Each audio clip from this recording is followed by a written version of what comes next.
দেওয়ানি কার্যবিধি 1908-এর কখন একজন রিসিভার নিয়োগ করা হয় এবং রিসিভারের দায়িত্ব কর্তব্যসমূহ কী কী। দেওয়ানি কার্যবিধি 1908-এর 40 নং আদেশের রিসিভার সম্পর্কে বলা আছে। 40 আদেশের এক বিধি এক উপবিধি অনুযায়ী ন্যায়সঙ্গত এবং সুবিধাজনক হলে একটি মামলার ডিগ্রি ঘোষণার আগে বা পরে রিসিভার নিয়োগ করা যায়। নিম্নোক্ত কারণে রিসিভার নিয়োগ করা হয়: সম্পত্তি রক্ষা করার জন্য, সম্পত্তি সংরক্ষণের জন্য, সম্পত্তির যথাযথ ব্যবস্থাপনার জন্য, 4 নম্বর ক্ষতি থেকে সম্পত্তি রক্ষা করার জন্য, 5 নম্বর ন্যায় বিচার নিশ্চিত করার জন্য। নিম্নোক্ত কারণে রিসিভার নিয়োগ করা হয়, সেটা হচ্ছে সম্পত্তি রক্ষা করার জন্য, সম্পত্তি সংরক্ষণের জন্য, সম্পত্তি যথাযথ ব্যবস্থাপনার জন্য, ক্ষতি থেকে সম্পত্তিকে রক্ষা করার জন্য, ন্যায় বিচার নিশ্চিত করার জন্য। আর একজন রিসিভার দায়িত্ব সমূহ হচ্ছে 40 আদেশের 3 বিধিতে একজন রিসিভারের দায়িত্ব বর্ণিত রয়েছে। সেখানে বলা যায় সম্পত্তি সম্পৃক্ত যে সকল বিষয় পরে তার যথাযথ হিসাব দাখিলের জন্য জামানত প্রদান করবে, আদালত কর্তৃক নির্দেশিত সময়ে ও নির্ধারিত ফরমে হিসাব দাখিল করবে, আদালতের নির্দেশ মতে তার নিকট থেকে প্রাপ্য টাকা পরিশোধ করবে, তার ইচ্ছাকৃত ভুলের কারণে বা গুরুতর অবহেলার দরুন সম্পত্তি ক্ষতিসাধিত হলে তার জন্য সে দায়ী থাকবে।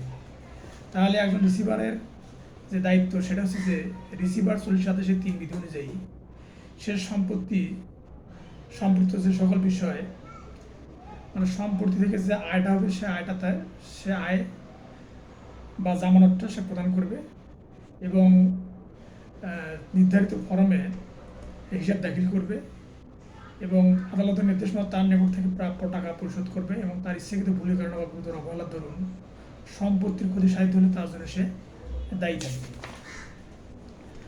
দেওয়ানি কার্যবিধি 1908-এর অস্থায়ী নিষেধাজ্ঞা মঞ্জুর কিংবা না মঞ্জুরের ক্ষেত্রে অনুসরণীয় নীতিমালাগুলো হলো যে দেওয়ানি কার্যবিধি 1908-এর 39 আদেশে অস্থায়ী নিষেধাজ্ঞা সম্পর্কে বলা হয়েছে যে কোনো মোকদ্দমার বিরুদ্ধে সম্পত্তি কোনো পক্ষ কর্তৃক ক্ষতিগ্রস্ত, হস্তান্তর, অপসারণে বিক্রি হওয়ার সম্ভাবনা বা আশঙ্কা থাকলে তখন স্থায়ী নিষেধাজ্ঞা চাওয়া যায়। আবার নিবেদিত আর পাওনাদারকে প্রতারিত করার উদ্দেশ্যে সম্পত্তি হস্তান্তর, অপসারণ করার ইচ্ছা ও হুমকি প্রকাশ করলে তখন অস্থায়ী নিষেধাজ্ঞা চাওয়া যায়। সেক্ষেত্রে আদালত অস্থায়ী নিষেধাজ্ঞা মঞ্জুর করতে পারে। আর 39 নম্বর আদেশের অস্থায়ী নিষেধাজ্ঞা মঞ্জুর বা না মঞ্জুরের কোনো নীতি অনুসরণের কথা বলা হয়নি, তবে সুপ্রিম কোর্টের বিভিন্ন সিদ্ধান্ত বেশ কিছু নীতি অনুসরণের কথা বলা হয়েছে। সেগুলো হচ্ছে যে আপাতত দৃষ্টিতে ভালো একটা কেসের অস্তিত্ব থাকবে, মানে দরখাস্তকারী আবেদন বা এফিডেভিট প্রয়োজনীয় দাখিলি দলিলপত্র দেখে আদালত যদি মনে হয় যে দরখাস্তকারী মামলা প্রমাণ করতে পারবে তখন আদালত অস্থায়ী নিষেধাজ্ঞা মঞ্জুর করতে পারেন, তা না হলে অস্থায়ী নিষেধাজ্ঞা মঞ্জুর করবেন না। আর যুক্তিযোগ্য কেস, যদি আদালতের বিবেচনায় কয়েকটি যুক্তিযোগ্য মামলা মনে হয় এবং আবেদনের যথার্থতা রয়েছে সেক্ষেত্রে অস্থায়ী নিষেধাজ্ঞা মঞ্জুর করতে পারে, তা না হলে অস্থায়ী নিষেধাজ্ঞা মঞ্জুর করবে না। তারপরে মোকদ্দমার সার্বিক ভারসাম্য, আদালত মোকদ্দমার সার্বিক ভারসাম্য বজায় রাখার জন্য পক্ষগণের সুবিধা অসুবিধার কথা বিবেচনায় এনে অস্থায়ী নিষেধাজ্ঞা মঞ্জুর করতে পারে, তা না হলে আবার অপূরণীয় ক্ষতি, যে ক্ষতি অর্থ বা মুদ্রা দ্বারা পূরণযোগ্য নয় তাকে অপূরণীয় ক্ষতি বলা হয়। নিষেধাজ্ঞা মঞ্জুর করা না হলে দরখাস্তকারীর অপূরণীয় ক্ষতি হবে, অপূরণীয় ক্ষতি না হলে নিষেধাজ্ঞা মঞ্জুর করবে না। আর দরখাস্তকারীর আচরণ আদালত বিবেচনায় নেবে, কেননা বাদী অন্যায় কোনো সুবিধা নিতে চায় কিনা, হয়রানি করার জন্য কিনা, বিচারের ক্ষতি করতে চায় কিনা বা বিচারকে বিলম্বিত করতে চায় কিনা, এসব বিষয়ে আদালত বিবেচনায় নেবে। তারপরে একাধিক নতুন মোকদ্দমার সৃষ্টি, মানে এই অস্থায়ী নিষেধাজ্ঞা মঞ্জুর করার কারণে একাধিক মামলা সৃষ্টি হবে কিনা বা মামলার জট বাঁধবে কিনা সে বিষয়টা বিবেচনায় রেখে আদালত অস্থায়ী নিষেধাজ্ঞা মঞ্জুর করবে। The court may at any stage adjourn the hearing of the suit. The Code of Civil Procedure 1908 order সূত্রের উল্লিখিত মোকদ্দমায় মুলতবি বিষয়ে বিধানের আলোকে মন্তব্য ব্যাখ্যা করুন। অর্থাৎ বাদী বা বিবাদী কতবার পর্যন্ত মুলতবি চাইতে পারে একটা মামলায়, সেই সম্পর্কে আলোচনা করা হয়েছে। আমরা জানি যে দেওয়ানি কার্যবিধি সংশোধন 2025 এই মুলতবি সংশোধনের বিষয়টা, অর্থাৎ 17 আদেশের এক বিধি অনুযায়ী 17 বিধিতে বলা হয়েছে যে কোনো মামলা শুনানির পূর্বে, মানে অর্থাৎ কোনো মামলা শুনানির পূর্বে বাদী সর্বমোট 2 বার মুলতবি চাইতে পারে, মুলতবির আবেদন করতে পারে, এবং অর্থসহ 2 বার, অর্থাৎ বাদী শুনানি পর্যায়ের আগে বা শুনানির আগে অর্থসহ 4 বার সে মুলতবির আবেদন করতে পারে, বিবাদী অর্থসহ 4 বার মুলতবির আবেদন করতে পারে। এবং শুনানি পর্যায়ে বিবাদী 3 বার এবং বাদী 3 বার, অর্থাৎ শুনানি পর্যায়ে অর্থ ছাড়া 3 বার, অর্থসহ 3 বার, অর্থাৎ টোটাল 6 বার। তো 6-12 আর শুনানির আগে 8 বার, এই টোটাল 20 বার এখন। অর্থাৎ দেওয়ানি কার্যবিধি সংশোধনী 2025 অনুযায়ী এখন 20 বার, অর্থাৎ আগে ছিল 24 বার মুলতবি চাওয়া যায় যা যেত, এখন সেটা হয়েছে 20 বার। চূড়ান্ত শুনানির পূর্বে 4 বারের বেশি মুলতবি করা যাবে না। 17 আদেশের 1-3 বিধি মতে বলা হয়েছে চূড়ান্ত শুনানির পূর্বে কোনো পক্ষ 2 বার করে 4 বারের বেশি মুলতবি কোনো আবেদন মঞ্জুর করা যাবে না। তবে খরচ সহ 200 থেকে 1000 টাকা আরও 2 বার করে 4 বার আবেদন করা যাবে। পরবর্তী নির্দিষ্ট তারিখে মুলতবির খরচের টাকা অপরপক্ষকে না দেওয়া হলে বাদীর ক্ষেত্রে মামলাটি খারিজ হবে আর বিবাদীর পক্ষে একতরফা নিষ্পত্তি হবে। আর চূড়ান্ত শুনানির পর্যায়ে মুলতবি করা যাবে না। 17 আদেশের 1-4 বিধিতে বলা আছে।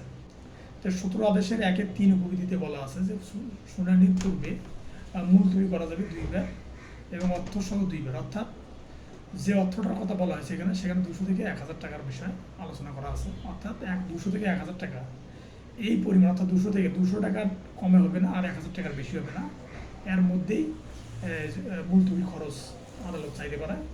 যদি বাদীর কাছে এই খরচ বাদী যদি মুলতবি চায় এবং বাদী যদি খরচা সহ যদি মুলতবি চায়, তাহলে বাদীকে এই খরচ দিতে হবে। আর যদি বাদী যদি এই খরচ দিতে ব্যর্থ হয় তাহলে মামলাটা খারিজ হবে। আর যদি বিবাদী যদি এই অর্থ দিতে ব্যর্থ হয় তাহলে মামলাটা একতরফা নিষ্পত্তি হবে।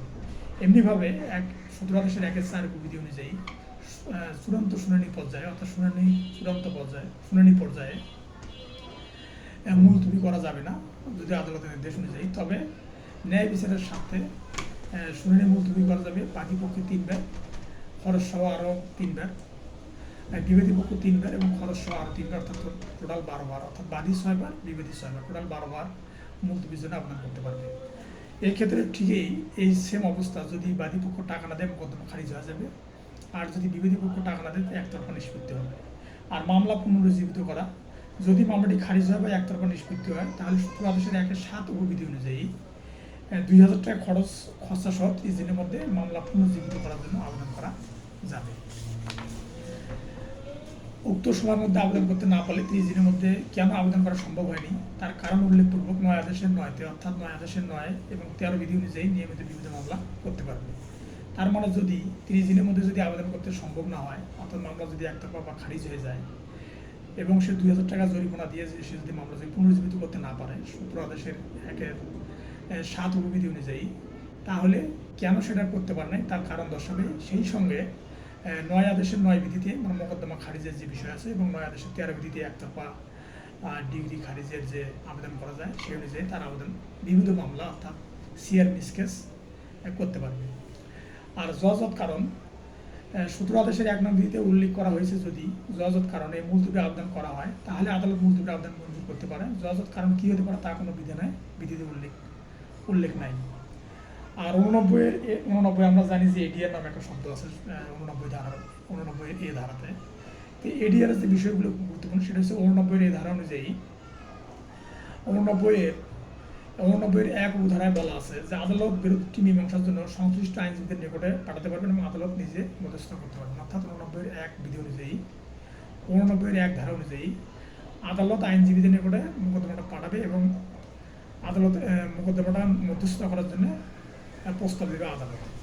আর 89 2 বিধিতে বলা আছে যে পক্ষদের সাথে পরামর্শক্রমে মোকদ্দমা নিযুক্ত নয় এমন একজন মধ্যস্থকারী হিসেবে নিয়োগ দিতে পারবে। মানে মধ্যস্থতা 89 2 বিধিতে বলা আছে যে মামলার পক্ষভুক্ত নয় তাকে মধ্যস্থকারী নিয়োগ করা যাবে। আর 89 9-তে বলা আছে যে আদালত নিজে মধ্যস্থতার চেষ্টা করে ব্যর্থ হলে তখন আদালত এই মামলাটা তার ইতিহাস সম্পূর্ণ আদালতে মামলাটা পাঠা দিবে বিচার করার জন্য। আর 89-10 বলা আছে যে কখনো সংশ্লিষ্ট পক্ষের পক্ষে মামলা পরিচালনা করেছেন এমন কোনো পক্ষকে মধ্যস্থতাকারী হিসেবে নিয়োগ দিতে পারবেন না। তাহলে 89-1 বলা আছে যে আইনজীবীদের নিয়োগটা আইনজীবীদের সাথে পরামর্শ করে আদালত মধ্যস্থতা করতে পারবে। আর 89-2 ধারাতে বলা আছে যে পক্ষদের সাথে পরামর্শ করে মোকদ্দমা নিযুক্ত নয় এমন একজন মধ্যস্থতাকারী হিসেবে নিয়োগ দিতে পারবেন। আর 89-9 বিধিতে বলা আছে যে আদালত নিজে মধ্যস্থতার চেষ্টা করে ব্যর্থ হলে তখন আদালত ইতিহাস সম্পূর্ণ অন্য আদালতে বিচারের জন্য এই মামলাটা পাঠাবে। আর 89-10 ধারাতে বলা আছে যে কখনো সংশ্লিষ্ট পক্ষের পক্ষে মামলা পরিচালনা করছেন এমন কোনো পক্ষকে মধ্যস্থতাকারী হিসেবে নিয়োগ দিতে পারবেন না।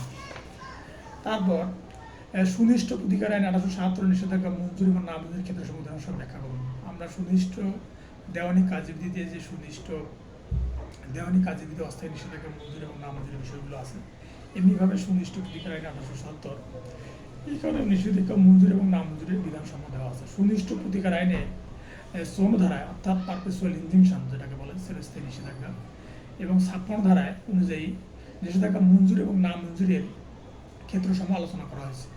তো 54 ধারা অনুযায়ী 5টি ক্ষেত্রে চিরস্থায়ী নিষেধাজ্ঞা মঞ্জুর করা যায়। সেটা হচ্ছে যেখানে বাদীর সম্পত্তি রক্ষণাবেক্ষণের জন্য বিবাদী একজন জিম্মাদার বা ট্রাস্টি। এখন দেখা যাচ্ছে যে বিবাদী একজন জিম্মাদার, অর্থাৎ আমি একজনকে বললাম যে তুমি আমার জমিটা বা আমার সম্পদগুলো দেখে রাখো। এখন সে পরে এই সম্পত্তিকে অন্য জায়গায় বিক্রি করার জন্য বা অন্য জায়গায় এটাকে হস্তান্তরিত করার জন্য পায়তারা করতেছে, তখন আমি চিরস্থায়ী নিষেধাজ্ঞা চাইতে পারবো। 2 নম্বর হচ্ছে যেখানে অধিকার লঙ্ঘনের ফলে সম্ভাব্য ক্ষতি নিরূপণের কোনো মানদণ্ড থাকে না। মানে অর্থাৎ এটার বিষয় হচ্ছে যেখানে অধিকার লঙ্ঘনের ফলে সম্ভাব্য ক্ষতি নিরূপণের কোনো মানদণ্ড থাকে না, অর্থাৎ এমন ক্ষতি হবে যেটা কোনোভাবে মাপকাঠি করা যায় না, মানে কোনোভাবে মানদণ্ড করা যায় না। 3 নম্বর হচ্ছে যেখানে অধিকার লঙ্ঘনের ফলে যে আর্থিক ক্ষতি হয় তার জন্য পর্যাপ্ত ক্ষতি করা হয় না। তার মানে ক্ষতি একটা এমন ধরনের ক্ষতি হবে যেটা মানদণ্ড করা অসম্ভব। পাশাপাশি একটা আর্থিক ক্ষতি হবে যে আর্থিক ক্ষতির কারণে মানদণ্ড নিরূপণ করা অসম্ভব হয়ে যাবে। যেখানে বিচার বিভাগ কার্যক্রম জটিলতা নিবারণের জন্য অস্থায়ী নিষেধাজ্ঞা প্রয়োজন হয়, মানে অর্থাৎ বিচার বিভাগ কার্যক্রমের বিরুদ্ধে অস্থায়ী নিষেধাজ্ঞা চাওয়া যাবে না বা স্থায়ী নিষেধাজ্ঞা চাওয়া যাবে না। আর 5 নম্বর হলো যেখানে মোকদ্দমার আধিপত্য বা প্রতিরোধের জন্য নিষেধাজ্ঞা প্রয়োজন হয়, অর্থাৎ যদি চিরস্থায়ী নিষেধাজ্ঞা মঞ্জুর করা না হয় তাহলে এখানে অনেক প্রকার মামলা সৃষ্টি হতে পারে, সেই জন্য চিরস্থায়ী নিষেধাজ্ঞা মঞ্জুর করা যায়। অর্থাৎ এইসব ক্ষেত্রে নিষেধাজ্ঞা চাওয়া হয় আর মঞ্জুর করা হয়। এবং না মঞ্জুরের ক্ষেত্রে সমস্ত 56-11টা বিষয় আছে, 56 ধারাতে 11টা বিষয় আছে যেটা না মঞ্জুরি অর্থাৎ নিষেধাজ্ঞা না মঞ্জুরির যে বিধান সেটা 11টা আছে 56 ধারা অনুযায়ী, সুনিষ্ঠ প্রতিকার আইন 56 ধারা অনুযায়ী। সেটা 1 নম্বর হচ্ছে যে বিচার বিভাগীয় কার্যধারা স্থগিত রাখার জন্য, বিচার বিভাগীয় কার্যক্রম স্থগিত রাখার জন্য নিষেধাজ্ঞা চাওয়া যাবে না। 56 বলা আছে যে কোনো অধীনস্থ আদালতের কার্যধারাকে স্থগিত রাখার জন্য বিচার বিভাগে 1 নম্বর হচ্ছে বিচার বিভাগ কার্যধারা স্থগিত রাখার জন্য নিষেধাজ্ঞা চাওয়া যাবে না, নিষেধাজ্ঞা দিবে না। তারপর হচ্ছে অধীনস্থ আদালতের কার্যধারা স্থগিত রাখার জন্য নিষেধাজ্ঞা দেবে না। 3 নম্বর হচ্ছে কোনো ব্যক্তিকে আইন বিষয়ক কর্তৃপক্ষ নিকটে আবেদন করা থেকে বিরত রাখার জন্য, অর্থাৎ আইন বিষয়ক কোনো ব্যক্তি আইন বিষয়ক কর্তৃপক্ষ বা আইন বিষয়ক একটা কর্তৃপক্ষ তার নিকটে আবেদন করবে যে সে এই সংস্থা যাতে কোনো কার্যক্রম পরিচালনা করতে না পারে, এই ধরনের বিষয়ে আদালত কোনো নিষেধাজ্ঞা দেবে না। আর 56 ধারা অনুযায়ী বলা আছে যে সরকারের কোনো বিভাগের সরকারি কর্তব্য বা বিদেশি সরকারের কোনো কাজে হস্তক্ষেপ করার জন্য নিষেধাজ্ঞা দেবে না। মানে সরকারের কোনো বিভাগের সরকারি কর্তব্য পালন করার জন্য এবং বিদেশি সরকারের কার্যক্রম পরিচালনা করার জন্য যে নিষেধাজ্ঞা চাওয়া হয় সেই নিষেধাজ্ঞা আদালত দেবে না। আর 56 বলা আছে কোনো ফৌজদারি বিষয়ে কার্যক্রম স্থগিত রাখার জন্য, কোনো ফৌজদারি বিষয়ে কার্যক্রম স্থগিত রাখার জন্য নিষেধাজ্ঞা চাওয়া যাবে না। আর 56 বলা আছে যে চুক্তির কার্য সুনিষ্ঠভাবে সম্পাদন করা যায় না এমন চুক্তি ভঙ্গ নিরোধের উদ্দেশ্যে, অর্থাৎ যে চুক্তি বলবৎ করা যায় না, যদি এসব ক্ষেত্রে যদি নিষেধাজ্ঞা চাওয়া হয় চুক্তি বলবৎ করার জন্য তাহলে আদালত সেটা নিষেধাজ্ঞা দিবে না। আর 56 বলা আছে উৎপাদ নয় এমন কাজ নিরোধ করার জন্য, মানে যেটা জনগণের সমস্যা সৃষ্টি করতেছে না বা জনগণের সমস্যার সাথে সম্পৃক্ত নয় এমন কাজ বন্ধ করার জন্য যদি আপনি নিষেধাজ্ঞা চান তাহলে আদালত সেই নিষেধাজ্ঞাটা দেবে না। তারপর এমন একটি ক্রমাগত লক্ষণ নিরোধ করার জন্য মানে এমন একটা প্রতিশ্রুতি দিচ্ছেন, মানে চুক্তি করতেছেন আবার ভাঙতেছেন, চুক্তি করতেছেন আবার ভাঙতেছেন, এসব কিছু নিষেধাজ্ঞা চাওয়া হয় সেই নিষেধাজ্ঞা আর দেবে না। অন্য কোনো আইনে প্রতিকার পাওয়া গেলে যদি দেখা গেল যে দণ্ডবিধির কিছু আইন মানে ফৌজদারি কিছু আইন আছে, সেই আইনে যদি প্রতিকার পাওয়া যায় তাহলে সেক্ষেত্রে আদালত কোনো নিষেধাজ্ঞা দেবে না। তারপরে বাদীর অশোভন আচরণ, যদি বাদী এমনভাবে নিষেধাজ্ঞা চাচ্ছে যে মনে হয় জানি তার একটা অধিকার, সেক্ষেত্রে আদালত এই নিষেধাজ্ঞা মঞ্জুর করবে না। অর্থাৎ বাদীর অশোভন আচরণ, অর্থাৎ বাদী হলো অবাধ্য, সেক্ষেত্রে আদালত যদি বাদী অবাধ্য হয়ে আদালতের কাছে নিষেধাজ্ঞা চায় তাহলে আদালত অবশ্যই নিষেধাজ্ঞা মঞ্জুর করবে না। পাশাপাশি 56G-তে বলা আছে, 56K-তে বলা আছে যেখানে আবেদনকারী মামলা বিষয়বস্তুতে ব্যক্তিগত স্বার্থ নেই, অর্থাৎ মানে যেখানে আবেদনকারী মামলা বিষয়বস্তু ব্যক্তিগত স্বার্থ নেই, অর্থাৎ মামলার বিষয়বস্তুতে অর্থাৎ যে নিষেধাজ্ঞা চাচ্ছে তার এখানে কোনো প্রকার স্বার্থ নাই, তাহলে কীভাবে সে নিষেধাজ্ঞা চাইতে পারে, এইরকম একটা বিষয়। একটা উদাহরণ দেওয়া আছে, এ তার ব্যবসার অংশীদার বিকে অংশীদারিত্ব দেন ও লাভ গ্রহণ হতে বিরত রাখার উদ্দেশ্যে একটা নিষেধাজ্ঞা প্রার্থনা করবে। পরে একটি সুস্পষ্ট হইল যে এই অনুচিতভাবে প্রতিষ্ঠানের বহিঃসম্পদ দখল করে রেখেছে এবং দেখাতে অস্বীকৃতি জ্ঞাপন করছে, আদালত নিষেধাজ্ঞা মঞ্জুর করে নাই। তার মানে দুজনে একসাথে ব্যবসা করতেছে, ব্যবসার একজন বলতেছে যে মানে দুজনে একসঙ্গে ব্যবসা করতেছে, দুইজনে একসঙ্গে ব্যবসা করার প্রেক্ষিতে এখন বলতেছে একজন মামলা করছে নিষেধাজ্ঞা যে সে যেন আমার কাছে হিসেব চাইতে না পারে, সেই জন্য নিষেধাজ্ঞা চাচ্ছে, এই ক্ষেত্রে আদালত নিষেধাজ্ঞা দিবে না। এবং যে লোক নিষেধাজ্ঞা চাচ্ছে তার উদ্দেশ্য হচ্ছে সে কত বেচা কিনা করলো বা কী করলো এই বিষয়গুলো তাকে দেখাবে না, সেই জন্য সে নিষেধাজ্ঞা চাচ্ছে। তারপর মামলার অনুসন্ধানের বিচার বিষয়ে ফৌজদারি আদালতে ইখতিয়ার আলোচনা করো। ফৌজদারি আদালত ফৌজদারি কার্যবিধি 1898-এর 177 ধারা এবং 179 থেকে 130 ধারা এবং 188 ধারা বিধান অনুযায়ী কোনো মামলা অনুসন্ধানের বিচার বিষয়ে ফৌজদারি আদালতে ইখতিয়ার নিয়ে আলোচনা করা হয়েছে। অর্থাৎ ফৌজদারি কার্যবিধি 1898-এর কোন ধারায় কোন মামলা বা কোথায় মামলা হবে বা কোথায় অপরাধ সংঘটিত হবে সে বিষয়ে বলা আছে 177, 179 থেকে 179, 180, 120, 183 এবং 188 ধারার মধ্যে সেই বিষয়গুলো বলা আছে। 107 ধারার মধ্যে বলা আছে যে অনুসন্ধানের বিচারের স্থান, অর্থাৎ কোন জায়গায় ফৌজদারি মামলা অনুসন্ধানের বিচার হবে সে বিষয়ে আলোচনা করা আছে। আর 179-তে বলা আছে যে অপরাধ সংঘটনের জেলা বা ওই কাজের পরিণতি ঘটার স্থানে আসামির বিচার হবে। 179 অপরাধ সংঘটনের জেলায় মানে অর্থাৎ যে জেলায় অপরাধটা সংঘটিত হবে এবং যে জেলায় যা এটার ফলাফল ঘটবে, অর্থাৎ আপনাকে টাঙ্গাইল জেলা আহত করছে, আপনি ঢাকা এসে নিহত হয়েছেন, তাহলে ঢাকা এবং টাঙ্গাইল দুই জেলায় যে কোনো জেলাতে এটা অনুসন্ধান বা এই দুই জেলার যে কোনো জেলাতে এটা আসামির বিচার হতে পারে। 180 ধারাতে কাজটি যে ক্ষেত্রে অন্য কোনো কারণে অপরাধ সেই ক্ষেত্রে বিচারের স্থান, মানে কাজটি যে ক্ষেত্রে অন্য কোনো কারণে অপরাধ, অর্থাৎ মানে কাজটি যে ক্ষেত্রে অন্য কোনো কারণে অপরাধ সেই ক্ষেত্রে বিচারের স্থান, অর্থাৎ দেখা যাচ্ছে কাজটি কি ঘটেছে বা কোন জেলায় ঘটেছে মানে এখানে নিশ্চয় দেওয়া সম্ভব নয়। যেমন আপনাকে মারছে হচ্ছে টাঙ্গাইলে, আপনি প্রথমে টাঙ্গাইলে থেকে সিরাজগঞ্জ মেডিকেলে ভর্তি হয়েছেন, সিরাজগঞ্জ মেডিকেল থেকে পরে ঢাকাতে ট্রান্সফারে আসছেন, তাহলে এখন কোন জেলায় এই মামলাটার বিচারটা হবে বা প্রক্রিয়াটা সম্পূর্ণ হবে সেটা বলা আছে 180 ধারাতে। 181 ধারাতে বলা আছে ঠগ হওয়া বা ডাকাত দলভুক্ত হওয়া বা হেফাজত থেকে পলায়ন করা, মানে ঠগ হওয়া বা ডাকাত দলভুক্ত হওয়া। এই ঠগ হওয়া বা ডাকাত দলভুক্ত হওয়া বা হেফাজত থেকে পলায়নকারী ব্যক্তিদের বিচার হবে 181 ধারা অনুযায়ী। আর 182 ধারা অনুযায়ী অপরাধের স্থান যেখানে অনিশ্চিত, অপরাধের স্থান যেখানে অনিশ্চিত অর্থাৎ কোন স্থানে এই অপরাধটা সংঘটিত হয়েছে সেটা নিশ্চয়তা মানে সন্দেহ অর্থাৎ নিশ্চিত না, সেই ক্ষেত্রে 182 ধারায় এই বিষয়টা সম্পৃক্ত হবে। 130 ধারায় বলা আছে যে ভ্রমণকালে সংঘটিত অপরাধ, অর্থাৎ আপনি যদি ট্রেনে বা লঞ্চে বা বাসে যদি কোথাও ভ্রমণ করেন তাহলে সেক্ষেত্রে যে অপরাধটা মানে যদি আপনার ডাকাতি হয় ট্রেনের মধ্যে বা লঞ্চের মধ্যে বাসের মধ্যে, সেক্ষেত্রে আপনার বিচার যে কোনো আদালতে অর্থাৎ যে কোনো আদালত সেটা অনুষ্ঠিত হতে পারে। 188 ধারা অনুযায়ী বাংলাদেশের বাইরে কোনো অপরাধ দায়িত্ব, অর্থাৎ যদি বাংলাদেশের বাইরে কোনো অপরাধ করেন এবং সেটা যদি বাংলাদেশে যদি আপনি এসে যান বা বাংলাদেশে যদি আপনি আসেন তাহলে এটার বিচার হবে বাংলাদেশের ফৌজদারি কার্যবিধি 188 ধারা অনুযায়ী। ঢাকায় সম্পত্তি নিয়ে একটি জাল দলিল খুলনা সাব রেজিস্ট্রি অফিসে নিবন্ধিত হয়, এটা হলো তার প্রমাণ, অর্থাৎ ঢাকার সম্পত্তি নিয়ে একটি জাল দলিল খুলনা সাব রেজিস্ট্রি অফিসে নিবন্ধিত হয়।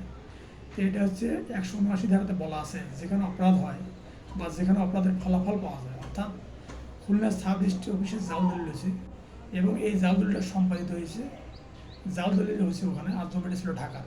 তাহলে 179 ধারার মধ্যে যেখানে অপরাধ হয় বা যেখানে অপরাধের ফলাফল পাওয়া যায়, অর্থাৎ ঢাকার জমি আর জাল দলিল হয়েছে খুলনাতে, তো উক্ত এখতিয়ার সম্পূর্ণ আদালতের বিচার সম্পূর্ণ করার এখতিয়ার থাকবে, অর্থাৎ ঢাকা এবং খুলনা যে কোনো এক জায়গাতে এটার বিচার করা যাবে। সেটা হচ্ছে 100 ফৌজদারি কার্যবিধি 179 ধারার মধ্যে।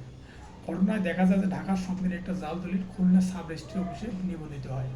এই ক্ষেত্রে ঢাকা বা খুলনার ইখতিয়ার সম্পূর্ণ যে কোনো আদালতে দলিল জালকরণ বিষয়ক মামলার বিচার করা যাবে, মানে বিচার ইখতিয়ার সম্পূর্ণ আদালতে বিচার করা যাবে। এটা বলা আছে যে 42 DLR 328 নম্বরে এবং সূত্র BLD হাইকোর্ট ডিভিশন 211 নম্বর পেজে এই মামলায় এই ধরনের সিদ্ধান্ত দেওয়া হয়েছে যে ফৌজদারি কার্যবিধি 1898 অনুযায়ী সাক্ষীদের উপস্থিতি কোন স্থানে তল্লাশি চালানোর সাধারণ বিধানসম্মত কি।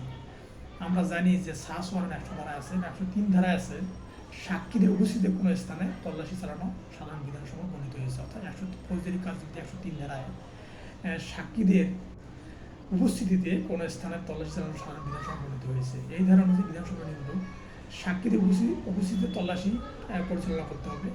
কোনো একটি স্থানে তল্লাশি করার পূর্বে তল্লাশি করতে উদ্যত অফিসার বা অন্য কোনো ব্যক্তি এলাকায় স্থান তল্লাশি করবে, এলাকার স্থান তল্লাশি করবে, অর্থাৎ যে অফিসার তল্লাশি করবে সে উদ্যত ব্যক্তি মানে তল্লাশি পরিচালনাকারী কর্মকর্তা ওখানকার স্থানীয় সম্ভ্রান্ত বা মানিগুণী দুজন ব্যক্তিকে সঙ্গে করে নিয়ে 2 বা ততোধিক নিরপেক্ষ ব্যক্তি সঙ্গে নিয়ে সে তল্লাশি করবে।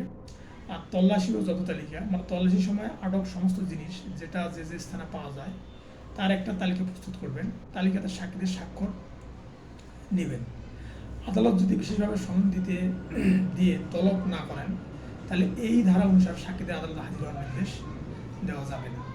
আর দখলকারী সেখানে উপস্থিত থাকতে পারেন, মানে তল্লাশি করার সময় দখলকার বা তার প্রতিনিধি সেখানে উপস্থিত থাকতে পারেন। যদি দখলকার অনুরোধ করেন তাহলে স্বাক্ষরিত জব্দ তালিকা একটা কপি প্রদান করতে হবে। তার মানে 103 ধারা অনুযায়ী যে ব্যক্তি তল্লাশি করবে সেই ব্যক্তি তল্লাশি করা ব্যক্তি দুজন ওখানে স্থানীয় বাসিন্দা, দুজন সম্ভ্রান্ত যারা স্থানীয় বাসিন্দা এবং দুজন সম্ভ্রান্ত লোককে নিয়ে তল্লাশি পরিচালনা করবেন এবং তল্লাশি চলাকালীন অবস্থায় যে জিনিসগুলো জব্দ করবে সেই জিনিসগুলো একটা তালিকা তৈরি করবে এবং এই ক্ষেত্রে যার বাসা তল্লাশি করা হবে সে এবং তার পক্ষের প্রতিনিধি কেউ ওই তল্লাশি সময় থাকতে পারবে এবং যে জব্দ তালিকাটা তারা করবে এই জব্দ তালিকা তারা যদি কপি চায় তাহলে সেটা তখন দিতে হবে। তো বিচারার্থে গ্রহণ করার ক্ষমতা সম্পূর্ণকালীন ম্যাজিস্ট্রেট নিকট কোনো অপরাধের অভিযোগ আনিত হলে ফৌজদারি কার্যবিধির সাথে উক্ত ম্যাজিস্ট্রেটের করণীয় কি। তাহলে বিচারার্থে গ্রহণ করার ক্ষমতা সম্পূর্ণকালীন ম্যাজিস্ট্রেটের নিকট কোনো অপরাধের অভিযোগ যদি কোনো বিচার করার জন্য কোনো ম্যাজিস্ট্রেটের কাছে যদি অপরাধ নিয়ে যাওয়া যায় তাহলে তখন ম্যাজিস্ট্রেট কী করবে। তাহলে এখানে বলা আছে যে অপরাধ আমল নেওয়ার অর্থ হলো কোনো অপরাধ বিচারের জন্য গ্রহণ করা। কোনো অপরাধ সংঘটিত হলে আদালতে অথবা থানায় অভিযোগ করা হয়। থানায় অভিযোগ করা হলে তা আমল নেওয়ার উপযুক্ত ম্যাজিস্ট্রেট নিকটে পাঠাতে হয়। আদালত অভিযোগ পাওয়ার পর তা বিচারের জন্য গ্রহণ করবেন অথবা খারিজ করে দেবেন। যদি তিনি গ্রহণ করেন মামলা পরবর্তী কার্যক্রম শুরু হবে, তখন তাকে অপরাধ আমল নেওয়া বলে। এই ধাপে আদালত কোনো ধরনের আনুষ্ঠানিক সাক্ষ্য প্রমাণ গ্রহণ করবেন না। ম্যাজিস্ট্রেট কর্তৃক অপরাধ বিচারার্থে আমলে আনার পদ্ধতি 190 ধারায় বলা আছে যে chief judicial magistrate, chief metropolitan magistrate, প্রথম শ্রেণী ম্যাজিস্ট্রেট এবং মেট্রোপলিটন ম্যাজিস্ট্রেট 3টি উপায়ে অপরাধ আমলে আনতে পারেন। সেটা কি? এমন বিষয়গুলি সম্পর্কে নালিশ পেয়ে মানে অর্থাৎ কোনো বিষয়ে নালিশ পেয়ে সে অপরাধটা আমলে নিতে পারে। 2 নম্বর হচ্ছে যে পুলিশ অফিসারের রিপোর্টের ভিত্তিতে সে অপরাধটা আমলে নিতে পারে। আর 3 নম্বর হচ্ছে পুলিশ অফিসার ব্যতীত অন্য কোনো ব্যক্তি দ্বারা বা নিজে সরকারে সে অপরাধটা আমলে নিতে পারে। অর্থাৎ ম্যাজিস্ট্রেট 3ভাবে অপরাধ আমলে নেয়। সেটা হচ্ছে দেখিয়া শুনিয়া পুলিশই করেছে, অর্থাৎ নিজে দেখিয়া শুনে নিতে পারবে, পুলিশের মাধ্যমে পুলিশের রিপোর্টের ভিত্তিতে নিতে পারবে এবং কোনো ব্যক্তি এবং নালিশ পেয়ে কোর্টের সীমানা অর্থাৎ কোর্টে যেন নালিশ করা সেই মাধ্যমে নিতে পারবে। আর 302 ধারা অভিযোগ গঠিত হয় মাকে আঘাত করতে গিয়ে কোলের শিশু মারা যায়। তাহলে মাকে আঘাত করতে যা কোলের শিশু মারা যায়, এটার কী ধরনের শাস্তি হবে? এটা হচ্ছে মূল বিষয়। তে আমরা দেখি যে মানে এখানে আসামি খুনের অপরাধে দণ্ডিত হবে কি না। এখানে আসামি খুনের অপরাধ করেনি। আমরা জানি যে পেনাল কোডের 300 ধারার অধীনে খুনের জন্য ইচ্ছাকৃতভাবে আঘাত করতে হবে, কিন্তু ঘটনায় দেখা যায় আসামি তার শিশুকে ইচ্ছাকৃতভাবে আঘাত করেনি, তাই এটি 302 ধারা শাস্তিযোগ্য কোনো অপরাধ করেনি। আবার আসামি খুনের অপরাধ করেনি, 300 ধারার অধীনে খুনের অপরাধের জন্য খুনের উদ্দেশ্যে আঘাত করতে হবে। তার মানে 300 ধারাতে 5টা উপাদান আছে। এটা হচ্ছে প্রথম হচ্ছে যে খুনের জন্য খুন করতে হবে, মানে খুন করার জন্য কাউকে আঘাত করতে হবে। আর 2 নম্বর হচ্ছে যে খুনের অপরাধের জন্য খুনের উদ্দেশ্যে আঘাত করতে হবে। তাই কিন্তু ঘটনায় দেখা যায় যে আসামি তার শিশু খুনের উদ্দেশ্যে কোনো আঘাত করেনি, তাই এটি 302 ধারার অধীনে শাস্তিযোগ্য কোনো অপরাধ নয়। আবার 3 নম্বর বলা হয়েছে যে এখানে আসামি খুনের অপরাধ করেনি, 300 ধারার 1 নং ব্যতিক্রম বলা হয়েছে হঠাৎ উত্তেজনাবশত কাউকে আঘাত করলে সেটি খুন হবে না। এই ধরনের ঘটনায় 48 DLR হাইকোর্ট ডিভিশন 217 নম্বর পেজের 217 নম্বর মামলায় হাইকোর্ট বিভাগ বলেন এটি দণ্ডবিধি 302 ধারার অধীনে শাস্তিযোগ্য কোনো অপরাধ নয়, কারণ এটি একটি দুর্ঘটনা, তাই এইচটি 300 ধারায় শাস্তিযোগ্য কোনো অপরাধ করেনি। আর সাধারণ ব্যতিক্রম সমূহ বর্ণনা করুন। আমরা জানি যে 76 থেকে 106 ধারার মধ্যে দণ্ডবিধির সাধারণ ব্যতিক্রমগুলো আছে। সেখানে 76 ধারায় বলা আছে যে আইন বলে বাধ্য বা ভুল ধারণাবশত সম্পাদিত কাজ। 77 বলা আছে বিচার কার্য পরিচালনাকালে বিচারকের কাজ। 78 ধারায় বলা আছে যে আদালতের আদেশ বা রায়ের অনুসরণে সম্পাদিত কাজ অপরাধ নয়। 79 ধারাতে বলা আছে যে আইন সমর্থিত বা ভুল ধারণাবশত সম্পাদিত কাজ অপরাধ নয়। 80 ধারাতে বলা আছে যে আইন অনুযায়ী কার্য সম্পাদনকালে দুর্ঘটনা কোনো অপরাধ নয়। 81 ধারাতে বলা আছে যে অপরাধজনক উদ্দেশ্য ব্যতীত অন্য ক্ষতি রোধের উদ্দেশ্যে সম্ভাব্য ক্ষতিকারক কাজ। তার মানে বড় একটা লঞ্চকে রক্ষা করতে যায় যদি ছোট একটা নৌকাকে যদি ডুবিয়ে দেয় সেটা কোনো অপরাধ নয়। এটা বলা আছে 81 ধারাতে। আর 82 ধারাতে বলা আছে যে 9 বছরের কম শিশুর কাজ অপরাধ নয়। আবার 83 ধারাতে বলা আছে যে 9 বছরের বেশি 12 বছরের কম অপরিমিত বোধশক্তি সম্পন্ন শিশুর কাজ অপরাধ নয়। 84তে বলা আছে যে অপ্রবিষ্ট ব্যক্তির কাজ অর্থাৎ পাগলের কাজ। 85তে বলা আছে যে অনিচ্ছাকৃত বা নেশাগ্রস্ত বিচার শক্তি রহিত ব্যক্তির কাজ অপরাধ না। অনিচ্ছাকৃত নেশাগ্রস্ত ব্যক্তি যদি অনিচ্ছাকৃতভাবে কোনো কাজ করে সেটা অপরাধ হবে না, সেটা বলা আছে 85 ধারাতে। আর 86 ধারাতে বলা আছে যে অপরাধের জন্য বিশেষ জ্ঞান প্রয়োজন উন্মাদ ব্যক্তি সেই অপরাধজনক কাজ, অর্থাৎ যে অপরাধের জন্য বিশেষ জ্ঞান থাকা প্রয়োজন উন্মাদ ব্যক্তি বা পাগল বা অটিস্টিক ব্যক্তি সেই ধরনের জ্ঞান নাই, সে যদি একটা অপরাধ করে সেটা অপরাধ হিসেবে গণ্য হবে না, সেটা বলা আছে 86 ধারাতে। 87 ধারাতে বলা আছে যে মৃত্যু বা গুরুতর আঘাত ঘটানোর উদ্দেশ্য ছাড়া সম্মতি সহ সম্পাদিত কাজ, অর্থাৎ 87 ধারা বলা আছে মৃত্যু বা গুরুতর আঘাত ঘটানোর উদ্দেশ্য ছাড়া যদি কোনো কাজ সম্মতি সহকারে যদি কোনো কাজ করা হয় সেটা অপরাধ না, সেটা ডাক্তাররা করে থাকে বেশিরভাবে। আর 88 ধারাতে বলা আছে যে মৃত্যু ঘটানোর উদ্দেশ্য ছাড়া উপকার করার জন্য সৎবিশেষ সম্মতি সহকারে সম্পাদিত কাজ অপরাধ না। মানে মৃত্যু ঘটানোর উদ্দেশ্য ছাড়া আপনাকে বাঁচানোর জন্য অপারেশন করলো, এমন অপারেশন আপনি মারা গেলেন, তাহলে কিন্তু সেটা অপরাধ হবে না, কারণ আপনাকে বাঁচানোর জন্য সে অপারেশনটা করছিল কিন্তু আপনি বাঁচান নাই, মারা গেছেন। এটা হচ্ছে 88 ধারা। আর 89 ধারাতে বলা আছে যে অভিভাবকের সম্মতি নিয়ে যদি কোনো শিশু অভিভাবকের সম্মতি নিয়ে যদি অপারেশন করা হয় এবং শিশুটা মারা যায় তাহলে সেটা অপরাধ হবে না, সেটা হলো 89 ধারা অনুযায়ী। আর 90 ধারা অনুযায়ী বলা আছে ভয় ও ভ্রান্তি ধারণার কারণে সম্মতি দেওয়া হয়। যদি ভয় বা ভ্রান্তির কারণে মানে আপনার ভূত আছে জেন আছে আপনাকে এই করবে, এই ভয়ে আপনি একটা দুর্ঘটনা বা কোনো অপরাধ করছেন সেটা অপরাধ হিসেবে গণ্য হবে না। 91 ধারায় বলা আছে যে কাজ করলে অপরাধ হয় সেই কাজ বা আহত ব্যক্তির অনুমতি নিয়ে করলে জীবন বাঁচানোর জন্য, অর্থাৎ চিত্রনায়ক মান্না যে ইউনিট হসপিটালে মারা গেছে এটা এখানের মধ্যে পড়বে, অর্থাৎ 91 ধারার মধ্যে পড়বে।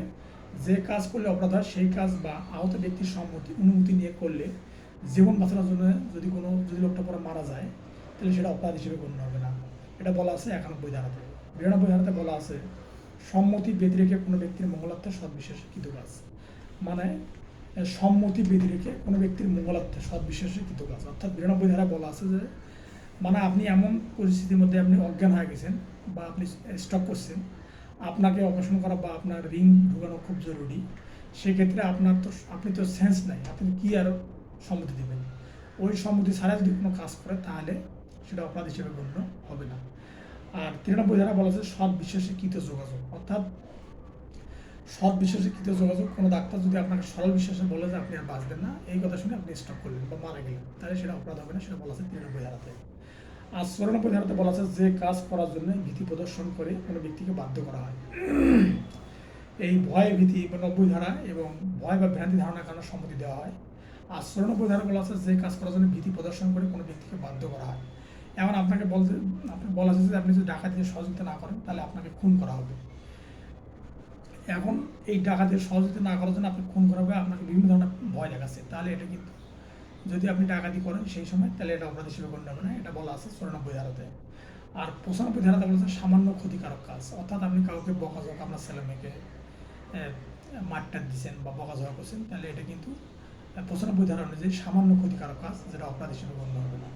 তারপরে 96 থেকে 100 ধারা বলা আছে যে আত্মরক্ষার ব্যক্তিগত অধিকার প্রয়োগ।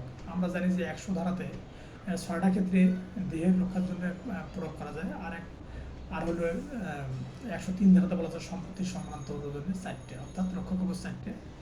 100তে বলা আছে 6টা, দেহের রক্ষা কবচ 6টা এবং সম্পত্তি রক্ষা কবচ হলো 4টে, টোটাল 10টা। তো XY নিকট থেকে 2 লক্ষ টাকা ঋণ নেয় এবং তা 1/1/2022 তারিখের মধ্যে পরিশোধ করার শর্ত থাকে।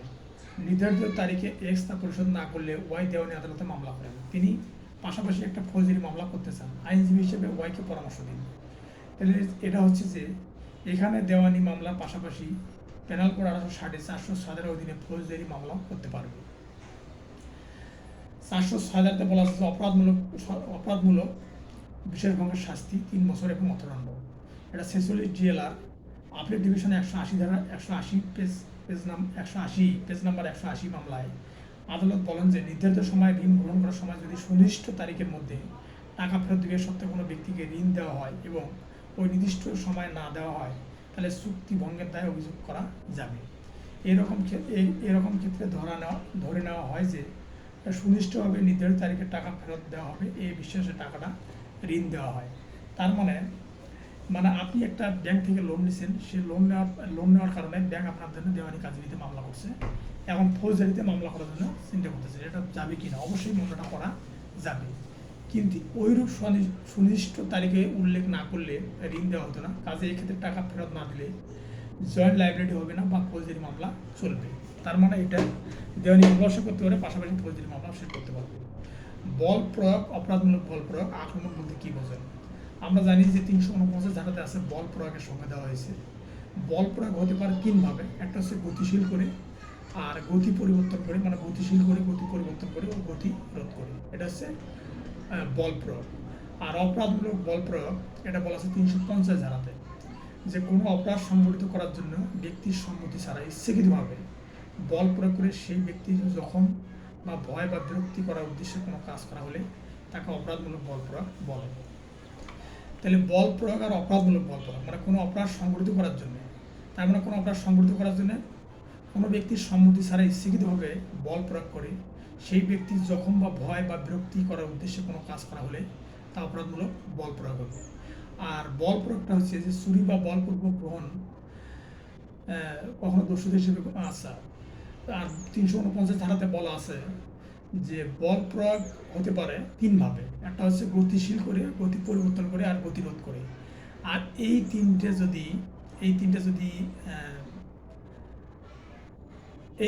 যদি অপরাধমূলক উদ্দেশ্যে করা হয় তাহলে সেটা অপরাধমূলক বল প্রয়োগ হবে। অর্থাৎ গতিশীলতা, গতি পরিবর্তন করা এবং গতিরোধ করা, এটার মধ্যে যদি অপরাধমূলক কোনো বিষয় থাকে তাহলে সেটা অপরাধমূলক বল প্রয়োগ হবে। আর 351 বলা আছে আক্রমণ। অপরাধমূলক বল প্রয়োগ করার সম্ভাবনা তৈরি হলেই তাকে আক্রমণ বলে। তার মানে আক্রমণটা যখন হবে যদি অপরাধমূলক বল প্রয়োগ করা হয়, অর্থাৎ অপরাধ করার উদ্দেশ্যে আপনি যদি বল প্রয়োগ করেন তাহলে সেটা আক্রমণ হবে। অর্থাৎ অপরাধমূলক বল প্রয়োগ করার সম্ভাবনা তৈরি হলেই তাকে আক্রমণ বলা, অর্থাৎ সেটার মধ্যে অবশ্যই অপরাধ সংঘটিত হওয়া লাগবে। আর বল প্রয়োগটা হচ্ছে গতিরোধ করা, গতিশীল করা, গতি পরিবর্তন করা, গতিশীল করা, গতি পরিবর্তন করা এবং গতিরোধ করা। এটার মধ্যে যদি অপরাধ থাকে সেটা হবে অপরাধমূলক বল প্রয়োগ।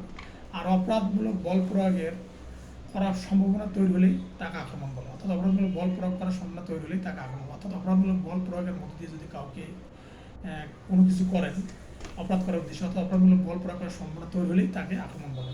এই ক্ষেত্রে অপরাধমূলক বল প্রয়োগ করা হয় না, শুধুমাত্র সম্ভাবনা তৈরি করা হয়, অর্থাৎ আপনি মারবেন না কিন্তু মারার যদি প্রস্তুতি নিচ্ছেন, আপনার অঙ্গভঙ্গি প্রস্তুতি এর মাধ্যমে বা শারীরিক আঘাতের মাধ্যমে মানে শারীরিক আঘাত করুন ভাব, এটা কিন্তু আক্রমণ হিসেবে আখ্যায়িত, অর্থাৎ অপরাধমূলক বল প্রয়োগ সম্ভাবনা তৈরি হলে সেটা হবে আক্রমণ। তো চুরি ও বলপূর্বক গ্রহণ যখন দোষতা হিসেবে, চুরি যখন বলপূর্বক গ্রহণ, চুরি বা বলপূর্বক গ্রহণ যখন দোষতা হিসেবে গণ্য হয়, এটা 390 ধারাতে চুরি ও বলপূর্বক গ্রহণ যখন দোষতা হিসেবে গণ্য হবে সে সম্পর্কে বিধান বর্ণিত হয়েছে। যখন চুরি দোষতা বলে গণ্য হয়, যদি চুরি করার অভিপ্রায়ে বা চুরি করতে কিংবা চুরি সম্পত্তি বহন করতে বা অপরাধীকে ইচ্ছাকৃতভাবে কোনো ব্যক্তি মৃত্যু ঘটায় বা তাকে আঘাত দান করে বা তাকে অবৈধভাবে আটক করে বা আটক করার উদ্যোগ গ্রহণ করে, অর্থাৎ চুরির মধ্যে যদি মৃত্যুর ভয় থাকে বা মৃত্যুর যদি মারাত্মক ক্ষতির যদি সম্ভাবনা থাকে তাহলে সেটা দস্যুতা হবে। আর যখন চুরি দস্যুতা বলে গণ্য হয়, যখন যদি চুরি করার অভিপ্রায়ে চুরি করতে কিংবা চুরির সম্পত্তি বহন করতে অথবা অপরাধকারী ইচ্ছাকৃতভাবে কোনো ব্যক্তির মৃত্যু ঘটায় বা তাকে আঘাত দান করে বা তাকে অবৈধভাবে আটক করে বা আটক করার উদ্যোগ গ্রহণ করে কিংবা তাৎক্ষণিক মৃত্যু বা তাৎক্ষণিক আঘাত বা অবৈধ আটকের ভয় দেখায় বা উদ্যোগ গ্রহণ করে তাহলে উক্ত চুরি দস্যুতা বলে গণ্য হবে। যখন বলপূর্বক গ্রহণ দস্যুতা বলে গণ্য হয়, বলপূর্বক গ্রহণকালে অপরাধকারী ব্যক্তি ভীতি প্রদর্শিত ব্যক্তি মানে অর্থাৎ ভীত প্রদর্শিত, অর্থাৎ বলপূর্বক গ্রহণকালে অপরাধকারী ব্যক্তি ভীতু প্রদর্শিত ব্যক্তির, অর্থাৎ যে ব্যক্তির সম্মুখে উপস্থিত থাকলে এবং উক্ত ব্যক্তি বা অন্য কোনো ব্যক্তিকে তাৎক্ষণিক মৃত্যু বা তাৎক্ষণিক আঘাত বা তাৎক্ষণিক অবৈধ অপরাধের ভয় সৃষ্টি করে। বলপূর্বক গ্রহণকালে অপরাধকারী ব্যক্তি ভীতু প্রদর্শিত ব্যক্তিকে তাৎক্ষণিক মৃত্যু এবং তাৎক্ষণিক আঘাত বা তাৎক্ষণিক অবৈধ অপরাধের ভয় সৃষ্টি করে বল প্রয়োগ গ্রহণ করলে, এবং অনুরূপ ভয়ের সৃষ্টি হলে তখন সেটা কী হয় যে বলপূর্বক, তখন ওটাকে দস্যুতা বলা হয়। এবং ভীতি প্রদর্শিত ব্যক্তিকে তৎক্ষণাৎ বলপূর্বক গৃহীত জিনিসপত্র সমাপন করতে বাধ্য করলে ওই বলপূর্বক গ্রহণ দস্যুতা বলে গণ্য হবে। তার মানে যখন বলপূর্বক গ্রহণ বা দস্যুতা বলে গণ্য হয় যে বলপূর্বক গ্রহণকালে অপরাধকারী ব্যক্তি ভীতু প্রদর্শিত ব্যক্তির সম্মুখে উপস্থিত থাকলে এবং উক্ত ব্যক্তিকে বা অন্য কোনো ব্যক্তিকে তাৎক্ষণিক মৃত্যু বা তাৎক্ষণিক আঘাত বা তাৎক্ষণিক অবৈধ অপরাধের ভয় সৃষ্টি করে বল প্রয়োগ করে গ্রহণ করলে এবং অনুরূপ ভয়ের সৃষ্টি করে বিধি প্রদর্শিত ব্যক্তিকে তৎক্ষণাৎ বল প্রয়োগ গৃহীত জিনিসপত্র সমাপন করতে বাধ্য করলে এই বলপূর্বক গ্রহণকে দস্যুতা বলে গণ্য হবে। KLMNO এবং P একটি বাড়িতে ডাকাতি খেলায়, টির বাড়ির মালিক আর কে খুন করে, তবে লোকজন চিৎকারে ডাকাত দল কোনো মালামাল নিতে পারেনি। এক্ষেত্রে KLMNO এবং P ফৌজদারি দায় নির্ধারণ করুন। যে 391 ধারায় বলা হয়েছে যে ডাকাতির সময় যারা উপস্থিত থাকে এবং সহায়তা করে তারা প্রত্যেকে ডাকাতি করেছে বলে গণ্য হবে। আর বাড়ির মালিককে একা খুন করলে KLMNO এবং P প্রত্যেকে একই অপরাধে দোষী হবে। এটা বলা যায় যে 64 DLR হাইকোর্ট ডিভিশন 356 নম্বর মামলায় আদালত বলেন, ডাকাতির মামলায় কেউ খুন হলে কিন্তু ডাকাতেরা কোনো মালামাল নিতে না পারলেও আসামির বিরুদ্ধে 396 ধারা অভিযোগ গঠন করা যাবে এবং শাস্তি দেওয়া যাবে। কারণ 391 ধারা অনুযায়ী ডাকাতির চেষ্টা ডাকাতি বলেই গণ্য হবে। সুতরাং উক্ত ঘটনার ক্ষেত্রে মালামাল নেওয়া না হলে ডাকাতি চেষ্টাকালে একজন খুন হওয়া 396 ধারার শাস্তিযোগ্য অপরাধ হবে। এখানে KLMN এবং P প্রত্যেকে 396 ধারার অধীনে খুন সহ ডাকাতির অভিযোগে দায়ী হবে। সকল দোষ স্বীকারোক্তি কিন্তু সকল স্বীকারোক্তি দোষ স্বীকারোক্তি নয়। ব্যাখ্যা করুন। সাক্ষ্য 1972-এর 17 ধারায় স্বীকৃতির সংজ্ঞা প্রদান করা হয়েছে। এই ধারা অনুযায়ী স্বীকৃতি লিখিত বা মৌখিক এমন কোনো বিবৃতি যা বিচার্য হিসেবে প্রাসঙ্গিক ঘটনা সম্পর্কে কোনো অনুমানের ইঙ্গিত বহন করে। কোনো মামলায় যে কোনো পক্ষ বা মামলার স্বার্থ আছে এমন প্রতিনিধি মামলা সংক্রান্ত বিবৃতিকে স্বীকৃতি বলা হয়। অন্যদিকে অপরাধ স্বীকার করে যে বিবৃতি দেওয়া হয় তাকে বলা হয় দোষ স্বীকারোক্তি। এটি মূলত ফৌজদারি মামলা ব্যবহার করা হয়। সাক্ষ্য আইন 1972-এর 24 ধারা থেকে 30 ধারায় স্বীকারোক্তির বিভিন্ন বিধান সম্পর্কে আলোচনা করা হয়েছে। সহজ কথায় স্বীকারোক্তি বলতে কোনো অপরাধ অভিযুক্ত হওয়ার পর অভিযুক্ত ব্যক্তি কর্তৃক অপরাধ সংগঠনের কথা স্বীকার করাকে বা অপরাধ সংগঠনের জড়িত থেকে অপরাধ সংগঠনের যে বিবৃতি দেয় তাকে দোষ স্বীকারোক্তি বলে। উপরে আলোচনাতে বিশ্লেষণ করলে দেখা যায় যে স্বীকারোক্তি শুধু ফৌজদারি মামলা নেওয়া হয়, অন্যদিকে স্বীকৃতি দেওয়া নিয়েও ফৌজদারি মামলা নেওয়া হয়। স্বীকৃতি মামলা পক্ষছাড়া অনেকেই দিতে পারে, আবার স্বীকারোক্তি শুধুমাত্র অভিযুক্ত ব্যক্তি অপরাধ সংগঠনের কথা নিজে স্বীকার করে বিবৃতি দেয়। তাই বলা যায় সকল দোষ স্বীকারোক্তি স্বীকৃতি, কিন্তু সকল স্বীকৃতি দোষ স্বীকারোক্তি নয়। আসামি পুলিশ হেফাজতে থাকাকালীন আসামির নিকট থেকে প্রাপ্ত তথ্য যতখানি প্রমাণ করা যেতে পারে। পুলিশের নিকট পথ ও স্বীকৃতি গ্রহণযোগ্যতা সম্পর্কে সাক্ষ্য আইন 1872 24 থেকে 30 ধারা আলোচনা করা হয়েছে। 25 ধারা মতে কোনো অপরাধে অভিযুক্ত ব্যক্তি পুলিশ অফিসারের নিকটে কোনো স্বীকারোক্তি প্রদান করলে তা তার বিরুদ্ধে প্রমাণ করা যাবে না।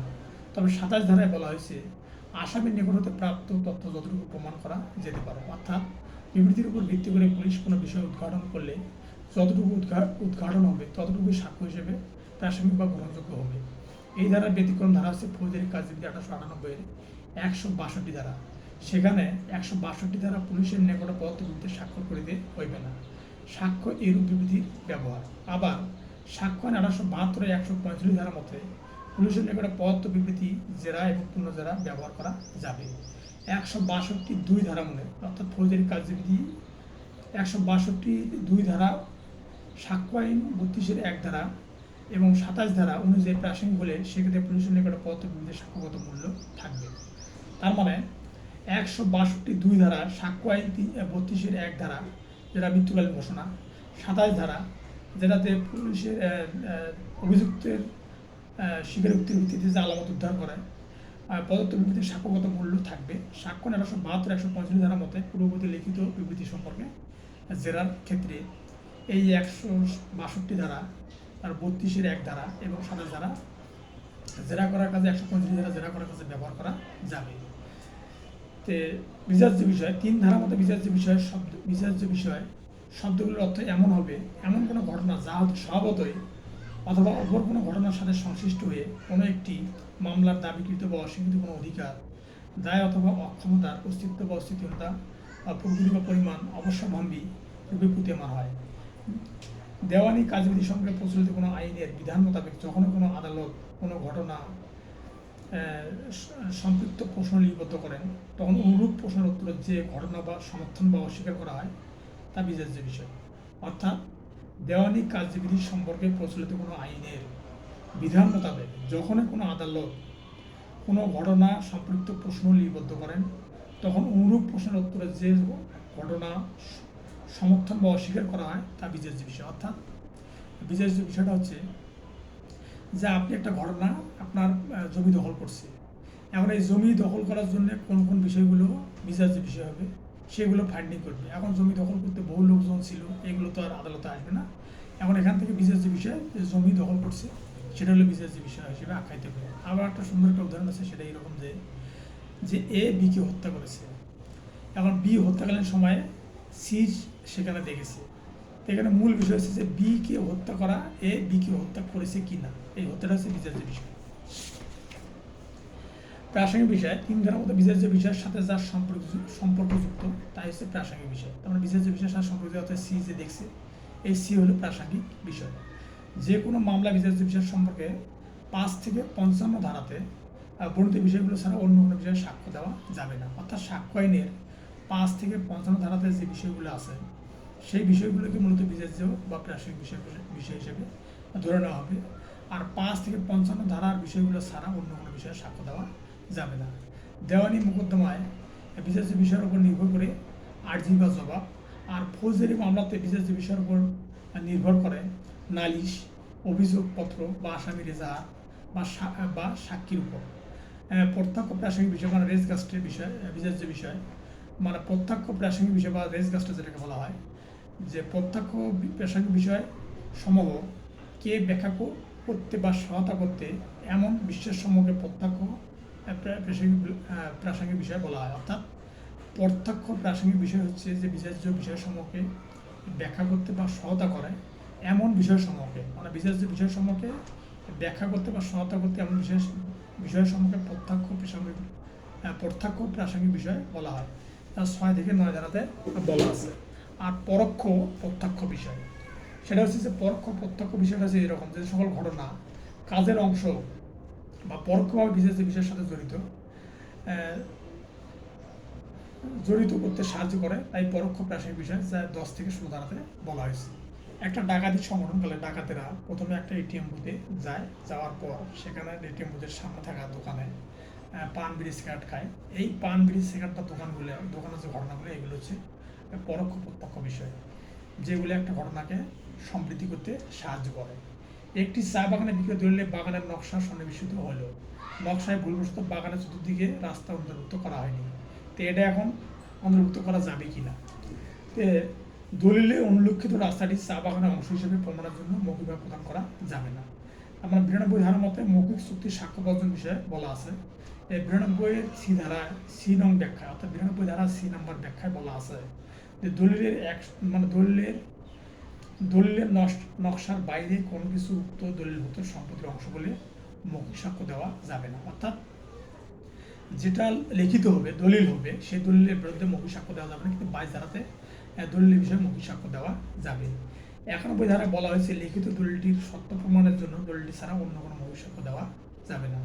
আবার 22 ধারাতে বলা আছে যখন দলিলের বিষয়বস্তু সম্পর্কে মৌখিক স্বীকৃতি প্রাসঙ্গিক, অর্থাৎ দলিলের বিষয়বস্তু সম্পর্কে মৌখিক সাক্ষ্য দুই ক্ষেত্রে প্রাসঙ্গিক বা গ্রহণযোগ্যতা আছে, যেখানে মাধ্যমিক সাক্ষ্য দেওয়ার অধিকার আছে বা দলিলের বিশুদ্ধতা নিয়ে প্রশ্ন উঠলে 22 এ ধারায় যখন ডিজিটাল রেকর্ডের বিষয়বস্তু হিসেবে মৌখিক সাক্ষ্য প্রাসঙ্গিক হয়। আবার 59 ধারায় বলা আছে যে মৌখিক সাক্ষ্য দ্বারা ঘটনা প্রমাণ, অর্থাৎ দলিলের বিষয়বস্তু ছাড়া সমস্ত ঘটনা মৌখিক সাক্ষ্য দ্বারা প্রমাণ করা যেতে পারে। মৌখিক সাক্ষ্য দুইভাবে হতে পারে, একটা হচ্ছে প্রত্যক্ষভাবে আর একটা হচ্ছে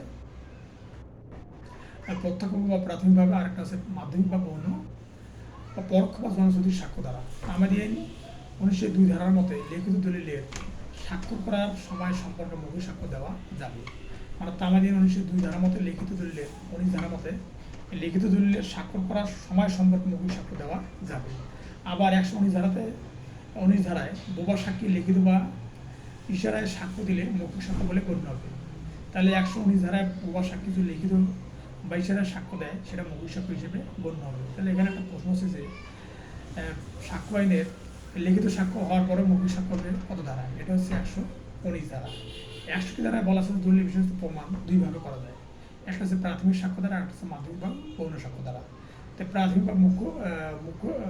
বা মুখ্য সাক্ষ্য মানে মূল দলিল আদালতে প্রতিবেদন দাখিল করা হলে তাকে প্রাথমিক সাক্ষ্য বলে। এটা ব্যাখ্যা নাম্বার 1-এ বলা আছে কোনো দলিল খণ্ডের সম্পাদিত হলে প্রতিটি খণ্ড প্রাথমিক দলিল। মানে এমন একগুলো দলিল আছে যে সেটা খণ্ডে খণ্ডে বিভক্ত, তাহলে এই দলিলগুলো মূল দলিল হিসেবে আখ্যায়িত বা প্রাথমিক সাক্ষ্য হিসেবে আখ্যায়িত হবে। আর ব্যাখ্যা 2-তে বলা আছে যে একাধিক দলিল একই পদ্ধতিতে প্রস্তুত হলে মুদ্রণ বা ফটোগ্রাফের মাধ্যমে হয়ে থাকলে প্রাথমিক সাক্ষ্য, অর্থাৎ একাধিক দলিল একই পদ্ধতিতে প্রস্তুত হলে মুদ্রণ ফটোগ্রাফির মাধ্যমে হয়ে থাকলেও প্রাথমিক সাক্ষ্য। মানে একাধিক দলিল একই পদ্ধতি তৈরি হলে, যদি একটা দলিল যদি একই পদ্ধতি তৈরি হয়, মানে যেমন যে বাংলা লেখছে ইংলিশ লেখছে, তা সবগুলো প্রাথমিক সাক্ষ্য হিসেবে গণ্য হবে। কিন্তু মূল দলিলের নকল প্রাথমিক সাক্ষ্য নয়। কিন্তু মূল দলিলের অর্থাৎ এই দলিলটা যদি নকল, অর্থাৎ যে ভাষায় লিখিত হোক বা যেভাবেই লিখিত হোক, সেটা যদি ফটোকপি হয় সেটা কিন্তু প্রাথমিক সাক্ষ্য হবে না, সেটা হবে মাধ্যমিক সাক্ষ্য।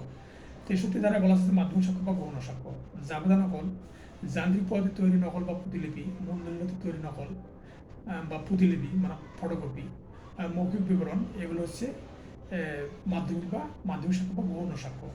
64 ধারা বলা আছে প্রাথমিক সাক্ষ্য দ্বারা দলিল প্রমাণ, মানে মূল দলিল দিয়েই প্রমাণ করতে হবে। আর 65 ধারা বলা আছে মাধ্যমিক সাক্ষ্য দ্বারা দলিল প্রমাণ, অর্থাৎ ফটোকপি যেটা দলিল সেটা ফটোকপি দ্বারা প্রমাণ করতে হবে, এটা বলা আছে 65 ধারাতে। আর দেওয়ানি ও ফৌজদারি মামলায় প্রমাণের দায় ভিন্ন রূপ কি? প্রমাণের দায় সংক্রান্ত সাক্ষ্য আইন 1872-এর বিধানাবলী আলোকে বিস্তারিত লেখুন। দেওয়ানি ও ফৌজদারি মামলা প্রমাণের দায় সাধারণত ভিন্ন রূপ নয়, বরং একই রকম, তবে কিছু কিছু ভিন্নতাও রয়েছে। প্রমাণের দায় সংক্রান্ত সাক্ষ্য আইনের বিধানাবলী, যা সাক্ষ্য আইনে 101 থেকে 114 ধারাতে 7ম অধ্যায়ে সেটা আলোচনা করা হয়েছে। 101 ধারাতে বলা আছে সাক্ষ্য আইনের প্রমাণের দায়িত্ব। 102 ধারাতে বলা আছে যার পর প্রমাণের দায় ন্যস্ত, মামলা কোনো সাক্ষ্য দেওয়া না হলে যে পক্ষ মামলা হারবে মামলার বিষয়বস্তু তাকে প্রমাণ করতে হবে। 103 ধারাতে বলা আছে যে নির্ধারিত বিষয় বা নির্দিষ্ট বিষয় প্রমাণের দায়িত্ব, কোনো বিষয়ের অস্তিত্ব প্রমাণ করতে চাইলে তাকে তা প্রমাণ করতে হবে। 104 ধারাতে বলা আছে যে সাক্ষ্য গ্রহণ করার জন্য ঘটনা প্রমাণের দায়িত্ব, মানে মৃত্যুকালীন ঘটনা প্রমাণ করতে হলে লোকটি মারা গেছে তা প্রমাণ করতে হবে। এবার 105 ধারা দণ্ডবিধির ব্যতিক্রম প্রমাণের দায়িত্ব অপরাধীর, দণ্ডবিধির ব্যতিক্রম প্রমাণ করার দায়িত্ব অপরাধীর, এটা 105 ধারা মতে। 106 ধারা যে ঘটনা বিশেষভাবে কারো গোচরে থাকে তা প্রমাণের দায়িত্ব। 108 ধারা যে ব্যক্তি সম্পর্কে 7 বছর যাবৎ কোনো খবর পাওয়া যায়নি সে জীবিত আছে তা প্রমাণের দায়িত্ব। 107 ধারা 30 বছরের মধ্যে যে ব্যক্তি জীবিত আছে বলে জ্ঞাত আছে তার মৃত্যু প্রমাণের দায়িত্ব। অর্থাৎ 107-এ বলা আছে 107-এ বলা আছে 30 বছর এবং 108-এ বলা আছে 7 বছর। 109 ধারা অংশীদারগণের মধ্যে জমিদার ও প্রজার মধ্যে মালিক ও প্রতিনিধির মধ্যে সম্পর্ক প্রমাণের দায়িত্ব। 110 ধারা মালিকানা প্রমাণের দায়িত্ব। 111 ধারা পক্ষদের মধ্যে সক্রিয় আস্থার সম্পর্ক বিদ্যমান থাকলে প্রমাণের দায়িত্ব। 112 ধারা বিবাহ স্থিতি থাকাকালীন সন্তান জন্মই উহা চূড়ান্ত প্রমাণ। 114 ধারা আদালত কতিপয় ঘটনার অস্তিত্ব অনুমান করতে পারবে। তাহলে 114 এ ধারা অনুযায়ী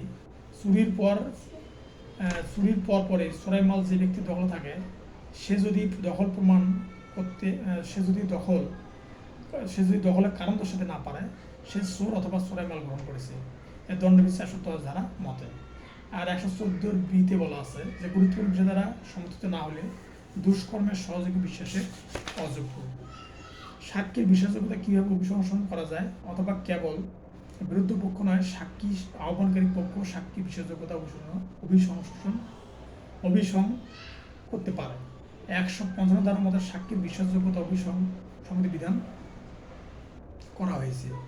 একই ধারায় বিরুদ্ধ পক্ষ কিংবা আদালতের সম্মতি নিয়ে সাক্ষী আহ্বানকারী পক্ষ কী কী উপায়ে একজন সাক্ষীর বিশ্বাসযোগ্যতা অভিশংসন করতে পারে তা নিম্নে তুলে ধরা হলো। সাক্ষীকে চিনে এমন ব্যক্তি সাক্ষ্য দিবেন যে উক্ত সাক্ষী বিশ্বাসের অযোগ্য। তারপর 155-2 ধারাতে বলা আছে যে সাক্ষীকে ঘুষ প্রদান করা হয়েছে। তারপরে 155-3-তে বলা আছে যে সাক্ষীর পূর্ববর্তী বক্তব্যের সাথে বর্তমান বক্তব্যের মিল নেই। 155-4 ধারায় বলা আছে চরিত্র নিয়ে প্রশ্ন তুলে বাদিনীকে দুশ্চরিত্রা প্রমাণ করা যেতে পারে, এটা বর্তমানে বাতিল। অর্থাৎ নালিশকারিণী কোনো পুরুষের বিরুদ্ধে ধর্ষণের অভিযোগ করলে সাধারণত ধরে নেওয়া হয় নালিশকারিণী দুশ্চরিত্রা। সাক্ষ্য আহ্বানকারী পক্ষ সাক্ষীকে জেরা করতে চাইলে 155 ধারা আদালতের অনুমতি নিয়ে নিতে হবে। অর্থাৎ সাক্ষী বিশ্বাসযোগ্যতা হরণ করার জন্য বা অভিশংসন করার জন্য 4টে পদ্ধতি অনুসরণ করা হয়। সেটা হলো যে সাক্ষী বিশ্বাসের অযোগ্য। তারপরে বলা আছে যে সাক্ষীকে ঘুষ প্রদান করা হয়েছে, মানে সাক্ষী যেটা সাক্ষ্য দিচ্ছে এটা বিশ্বাস করার মতো নয়, এটা বিশ্বাসের অযোগ্য। সাক্ষীকে ঘুষ দেওয়া হয়েছে বা সাক্ষী পূর্ববর্তী বক্তব্য অর্থাৎ আগে যে কথা বলছে সে কথার সাথে বর্তমান কথার মিল নেই। আর দুশ্চরিত্রা প্রমাণ করে, অর্থাৎ যদি কোনো ধর্ষণের মামলা হয় তাহলে বাদিনীকে দুশ্চরিত্র হিসেবে প্রমাণ করা যাবে। সাক্ষী আহ্বানকারী পক্ষ সাক্ষীকে জেরা করতে চাইলে 155 ধারা আদালতের অনুমতি নিতে হবে। আমরা জানি যে 154 ধারাতে বহিঃসাক্ষ্য বা হোস্টেল হোল্ডার সম্পর্কে বলা আছে। তামাদি আইন 1908-এর বিধান অনুসারে সম্পত্তি কোনো ব্যক্তির অধিকার কীভাবে বিলুপ্ত হয়, আবার সম্পত্তির অধিকার কীভাবে বিলুপ্ত হয়, বিরুদ্ধ দখল বলতে কী বোঝায়, দখল পুনরুদ্ধারের জন্য কদিনের মধ্যে মামলা করতে হয় বা সময় অতিক্রান্ত শুধু আইনগত প্রতিকারে বাধাগ্রস্ত করে না বরং দাবিদার সত্যভাবে বিলোপ করে। তারপর তামাদি আইনের 2টি সেট ধারা সংযুক্ত হয়েছে, তার মধ্যে এক সেট কোনো অধিকারকে নষ্ট করে এবং অপর সেট প্রতিকারের ব্যবস্থা করে। এটার অর্থ হলো তামাদি আইন 1908-এর 28 ধারা মতে সম্পত্তির অধিকার বিলুপ্তের বিষয়ে আলোকপাত করা হয়েছে। যদি কোনো ব্যক্তি জবরদখল করে একাধারে প্রকাশ্যে 12 বছর বা তার বেশি সময় জবরদখল করে তাহলে উক্ত সম্পত্তিতে দখলী ব্যক্তি মালিক হবেন এবং আসল মালিক সত্ত্ব হারাবেন। আবার 26 ধারায় ব্যবহার সত্ত্ব সমূহ লাভ বিষয়ে আলোকপাত করা আছে।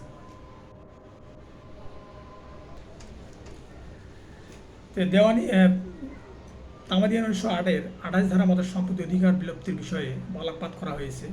আবার 26 ধারায় ব্যবহার সত্ত্ব লাভ বিষয়ে আলোকপাত করা হয়েছে। 20 বছর প্রকাশ্যে শান্তিপূর্ণভাবে আলো বাতাস পানি ও পথ চলার দরুন যে অধিকার ভোগ হয় তাকে সুখ-অধিকার বলে, যেটা সুখ-অধিকার আইন 1820 সালে নিয়ম অনুযায়ী হয়। 32 অনুচ্ছেদ মতে সুখ-অধিকার অর্জন হওয়ার পর লঙ্ঘিত বা বাধাপ্রাপ্ত হওয়ার পরবর্তী 2 বছরের মধ্যে সুখ-অধিকার মামলা করতে হবে। তামাদি আইন 1908-এর 26 ধারা বিধান মতে ব্যবহার সিদ্ধ অধিকারের কারণে উক্ত সম্পত্তি বিবাদীর অধিকার অর্জিত হয়। আবার 28 ধারা অনুযায়ী অধিকার বিলুপ্ত হয়। অতএব বলা যেতে পারে যে এক সেট অর্থাৎ 26 ধারা বিধান মতে অধিকার অর্জন করতে সাহায্য করে, যাকে বলা হয় অর্জনকারী প্রেসক্রিপশন। অপর দিকে 28 ধারা বিধান মতো অধিকারকে বিলোপ করে, যাকে বলা হয় অধিকার বিলোপকারী প্রেসক্রিপশন।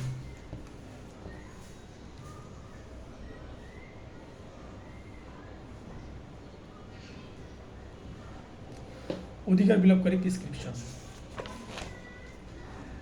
বিরুদ্ধ দখল বা জবরদখল। 28 ধারায় জবরদখল সম্পর্কে আলোচনা করা হয়েছে।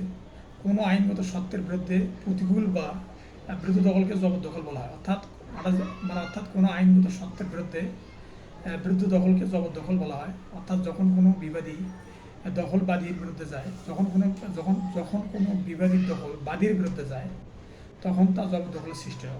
অন্য কথায় বলা যায় যে 12 বছরের বেশি সময় ধরে অপরের সম্পত্তি জোরপূর্বক দখল রাখলে, জমির প্রকৃত মালিক দখল পুনরুদ্ধারে মামলা না করলে ওই সম্পত্তির উপর জবরদখলকারীর সত্ত্ব অর্জিত হয় এবং তামাদি আইনের ভাষায় একে জবরদখল বলে। জবরদখলের নিম্নোক্ত উপাদান থাকতে হবে: জবরদখলকারীকে প্রকৃতপক্ষে জমিতে দখলদার থাকতে হবে। 2 নম্বর হচ্ছে জবরদখলকারী জনিত কারণে জমিতে বেদখল অনুষ্ঠিত হতে হবে। অর্থাৎ জবরদখলকারীকে প্রকৃতপক্ষে জমিতে দখলদার থাকতে হবে, জবরদখল জনিত কারণে জমিতে বেদখল অনুষ্ঠিত হতে হবে।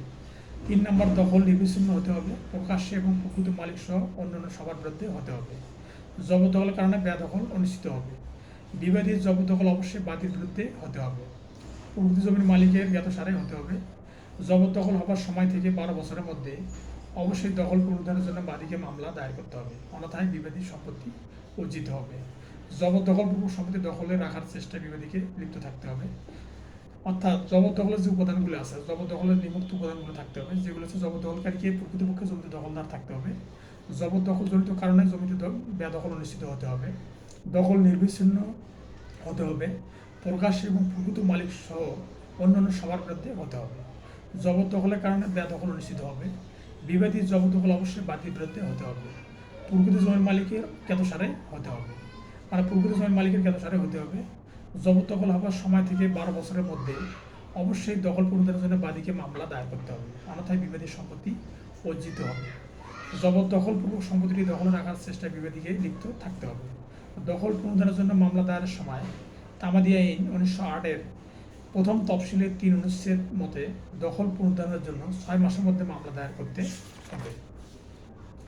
26 ধারায় ব্যবহার সত্ত্ব সুবিধাধিকার যেভাবে অর্জিত হয়, প্রকাশ্য ও শান্তিপূর্ণভাবে ভোগ দখল করতে হবে, অনুরূপ ভোগ দখল অধিকার হিসেবে করতে হবে।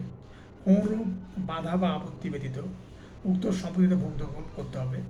ভোগ দখল ইতিবাচক ও নেতিবাচক হলেও চলবে। সাধারণ সম্পত্তির ক্ষেত্রে 20 বছর, সরকারি সম্পত্তির ক্ষেত্রে 60 বছর ভোগ দখল করতে হবে। তামাদির সময় সমাপ্ত হওয়ার 2 বছরের মধ্যে অধিকার সম্পৃক্ত মামলা দায়ের করতে হবে। তামাদি আইন প্রযোজ্য নয় কয়টি ক্ষেত্রে? তামাদি আইন 1908-এর 29 ধারা মতে তামাদি আইন প্রযোজ্য নয় 4টে ক্ষেত্রে। সেটা হলো চুক্তি আইন 1872 সালের 25 ধারার ক্ষেত্রে প্রযোজ্য নয়, বিশেষ ক্ষমতা আইন 1974-এর ক্ষেত্রে প্রযোজ্য নয়, বিবাহ বিচ্ছেদ আইন 1869-এর ক্ষেত্রে প্রযোজ্য নয়, সুখ অধিকার আইন 1882-এর ক্ষেত্রে প্রযোজ্য নয়। আবার 29-এর 2 ধারা মতে বিশেষ আইনে প্রযোজ্য তামাদি আইনের 4, 9, 18 ও 22 ধারা যতটুকু প্রযোজ্য ততটুকু ব্যবহার করা যাবে। আবার বিশেষ আইনের বিপরীতে ধারাগুলো যেগুলো প্রযোজ্য নয়, 1, 2, 3, 5, 6, 7, 8, 19, 20, 21, 23, 24, 25, 26, 27, 28 ধারাগুলো বিশেষ আইনে প্রযোজ্য নয়। তার মানে বিশেষ আইনে প্রযোজ্য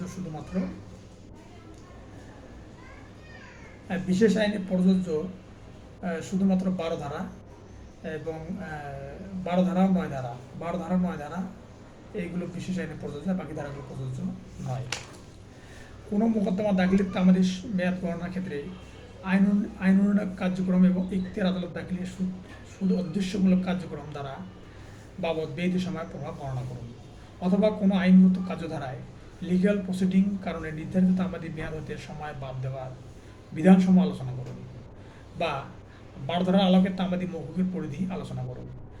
আইন উন্নয়ন কার্যক্রম বাবদ ব্যয়িত সময়ের প্রভাব, অর্থাৎ আইন অনুযায়ী কার্যক্রম বাবদ ব্যয়িত সময়ের প্রভাব। তামাদি আইন 1908-এর 12 ধারা মতে আইনগত কার্যধারা ব্যয়িত সময় বাদ দিয়ে তামাদি মেয়াদ গণনা করতে হবে। এটা 12 ধারা মতে 4টি ক্ষেত্রে তামাদি সময় গণনা হতে বাদ দিতে হবে, যথা মোকদ্দমা, আপিল ও দরখাস্ত কারণ উদ্ভবের দিন। 2 নম্বর হচ্ছে রায় ঘোষণার দিন, ডিগ্রি দণ্ডাদেশ বা আদেশের নকল সংগ্রহের দিন বা রায় ঘোষণার দিন। মোকদ্দমা, আপিল, দরখাস্ত কারণ উদ্ভবের দিন, রায় ঘোষণার দিন, ডিগ্রি দণ্ডাদেশ বা আদেশের নকল সংগ্রহের দিন।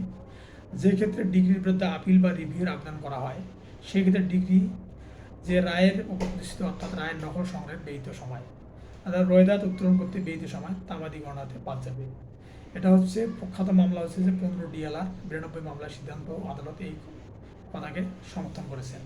তার মানে মোকদ্দমা আপিল দরখাস্ত কার্যকরের দিন, রায় ঘোষণার দিন, তারপর রায় ঘোষণার পর নকল সংগ্রহের জন্য ব্যয়িত সময়, তারপর হচ্ছে রায়গুলো নকল সংগ্রহের জন্য ব্যয়িত সময়, রোয়েদাদ উত্তোলন করতে ব্যয়িত সময় হয়তো বাদ দিতে হবে, রোয়েদাদ উত্তোলন করতে ব্যয়িত সময় হয়তো বাদ দিতে হবে।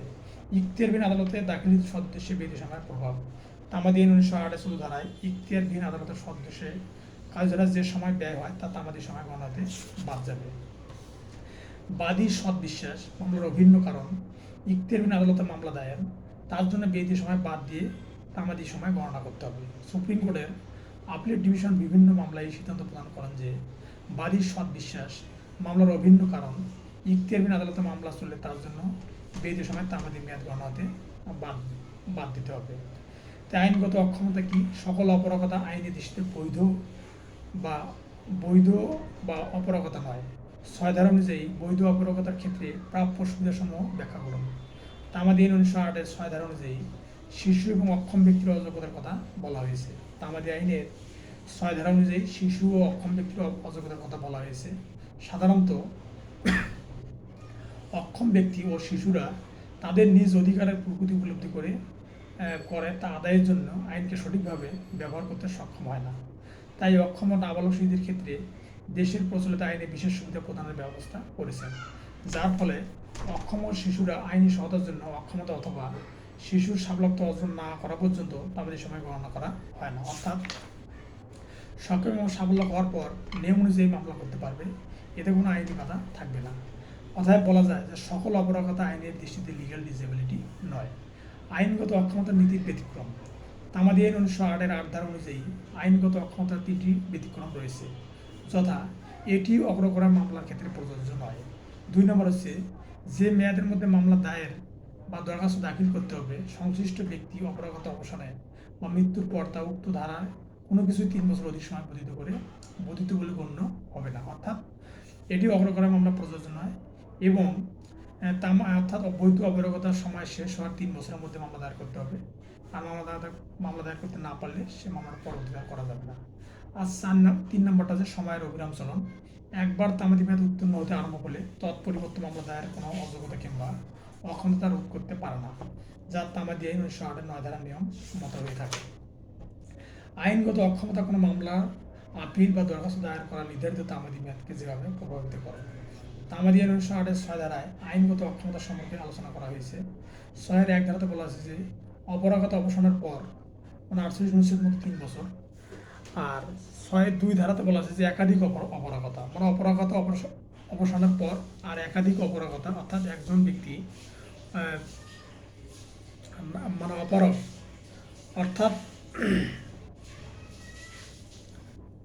একজন ব্যক্তি অপরাগ অর্থাৎ সে উন্মাদ বা পাগল থাকা অবস্থায় যদি আরেকটি সে যদি পাগল থাকা অবস্থায় যদি সে ভালো হয় এবং ভালো হওয়ার পর আবার পাগল হয়ে যায় তখন তাহলে সে তামাদি সময় পাবে। যে ক্ষেত্রে ব্যক্তির মৃত্যু পর্যন্ত অপরাগতা অব্যাহত থাকে। অর্থাৎ একজন ব্যক্তি অক্ষম হয়েছে অর্থাৎ সে ব্যক্তিটা পাগল হয়ে গেছে, পাগল থাকা অবস্থায় সে মারা গেছে এবং তার যে আইনত অভিভাবক আছে তারা মামলা করতে পারবে এবং তারা যদি সাবল্য থাকে সেক্ষেত্রে তারা মামলা করতে পারে। তারপরে 6 4 ধারাতে বলা আছে আইন প্রতিনিধি অপরাগতা পতিত হলে আইন অনুযায়ী প্রতিনিধি অর্থাৎ আইনগত অভিভাবক যদি অপরাগতায় পতিত হয় তাহলে সে তামাদি সময় পাবে। 7 ধারায় কতিপয় বাদী বা দরখাস্তকারী একজনের অপরাগতা, আর 7 ধারায় বলা আছে কতিপয় বাদী বা দরখাস্তকারী একজনের অপরাগতা। আইনজীবী হওয়ার জন্য একজন ব্যক্তি কোন শর্তাদি পূরণ করা আবশ্যক? Bangladesh legal practitioner bar council order 1972 27 আদেশ মতে কোনো ব্যক্তি যদি নিম্নোক্ত শর্তাদি পূরণ করে তখন তিনি আইনজীবী হওয়ার যোগ্যতা অর্জন করেন।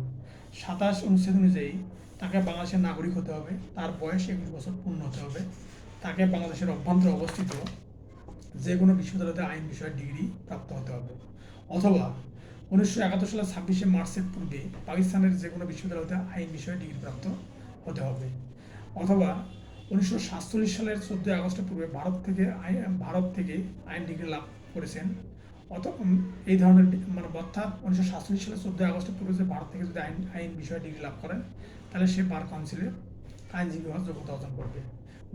বার কাউন্সিল কর্তৃক স্বীকৃত বিদেশি কোনো বিশ্ববিদ্যালয় থেকে আইনে স্নাতক ডিগ্রি লাভ করেছেন অথবা তিনি একজন ব্যারিস্টার। 4 নম্বর 87 বলা আছে বার কাউন্সিল কর্তৃক নির্ধারিত পরীক্ষায় উত্তীর্ণ হতে হবে। আর 5 নম্বর বলা আছে বার কাউন্সিল কর্তৃক নির্ধারিত তালিকাভুক্ত ফিস প্রদান করতে হবে অথবা নির্ধারিত অন্যান্য শর্তাবলী পূরণ করতে হবে। আর আইনজীবী হিসেবে তালিকাভুক্তির প্রক্রিয়া বাংলাদেশ বার কাউন্সিল ইন্ডিয়ান কমিটির ভূমিকা সহ আলোচনা করুন। Bangladesh legal practitioner bar council order 1972-এর 11B আদেশ অনুযায়ী আইনজীবীগণের তালিকাভুক্তির উদ্দেশ্যে 5 সদস্য সমন্বয়ে একটি ইনরোলমেন্ট কমিটি থাকবে। 30 আদেশের মতে ইনরোলমেন্ট কমিটির ভূমিকা সম্পর্কে আলোচনা করা হয়েছে। মানে 11B-তে ইনরোলমেন্ট কমিটি থাকবে এবং এই ইনরোলমেন্ট কমিটি 30 ধারা 30 আদেশ মতে তাদের কার্যক্রম পরিচালনা করবে। 30 আদেশ অনুযায়ী বার কাউন্সিল কর্তৃক গৃহীত আইনজীবী হিসেবে তালিকাভুক্তির সকল আবেদন ইনরোলমেন্ট কমিটি বরাবর প্রেরণ করা হয়। ইনরোলমেন্ট কমিটি উক্ত আবেদন মঞ্জুর করবেন, অন্যথায় না মঞ্জুর করার কারণ সমূহ লিপিবদ্ধ করে বার কাউন্সিলে ফেরত দিতে পারবে। যদি কোনো আবেদন ফেরত আসে, তাহলে বার কাউন্সিল ইনরোলমেন্ট কমিটি কর্তৃক উল্লিখিত কারণসমূহ বিবেচনা করে উক্ত দরখাস্ত মঞ্জুর করতে পারে বা প্রত্যাখ্যান করতে পারে। আইনজীবী হিসেবে তালিকাভুক্তির আবেদন ইচ্ছাকৃত মিথ্যা তথ্য প্রদান করেন, এর কি শাস্তি হবে? Bangladesh legal practitioner bar council rules 1972-এর 62-5 বিধি অনুযায়ী কোনো আইনজীবী তার আইনজীবী হিসেবে তালিকাভুক্তির আবেদনপত্রের ফরমে এতে কোনো ধরনের মিথ্যা তথ্য দিলে 62-5 বিধি অনুযায়ী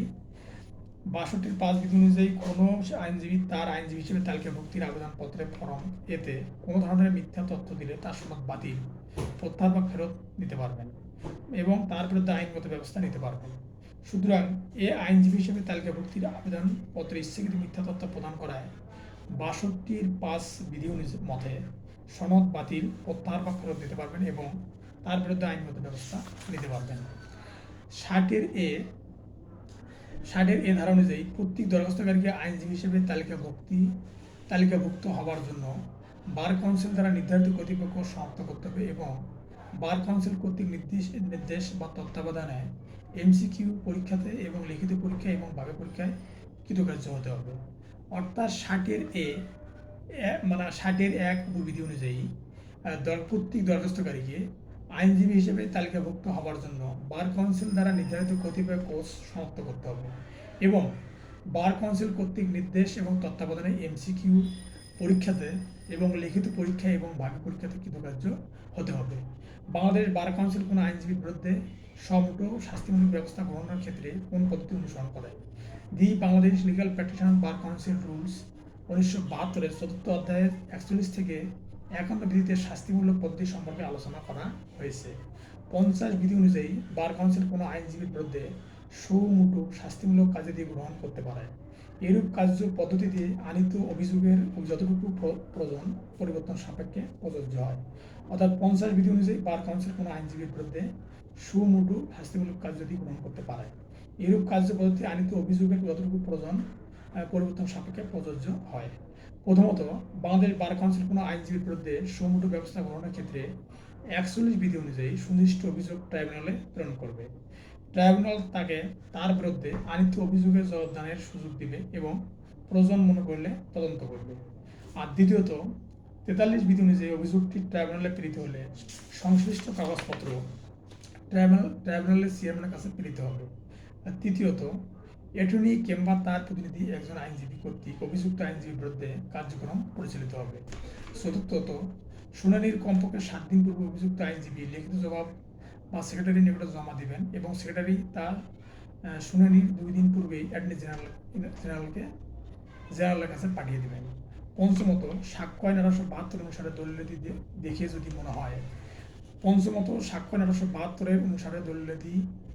যদি মনে হয় মামলাটি দেওয়ানি প্রকৃতির, তাহলে দেওয়ানি কার্যবিধি 1908 অনুসরণ করে মামলার কার্যক্রম গ্রহণ করবেন। ট্রাইব্যুনাল হলফনামাও চাইতে পারেন। ষষ্ঠত, অভিযুক্ত আইনজীবী নিজের পক্ষে সাক্ষী উপস্থাপন করতে পারবে। আইনজীবীদের পেশাগত দক্ষতা, সম্মান, শৃঙ্খলা রক্ষার ক্ষেত্রে বাংলাদেশ বার কাউন্সিলের উপর ভূমিকা মূল্যায়ন করুন, নীতিমালা সংস্কারের সুপারিশ করুন। আইনজীবীদের পেশাগত দক্ষতা সম্মান ও শৃঙ্খলা রক্ষার ক্ষেত্রে বাংলাদেশ বার কাউন্সিলের ভূমিকা। বাংলাদেশ বার কাউন্সিল একটি সংবিধিবদ্ধ স্বেচ্ছাসেবী প্রতিষ্ঠান।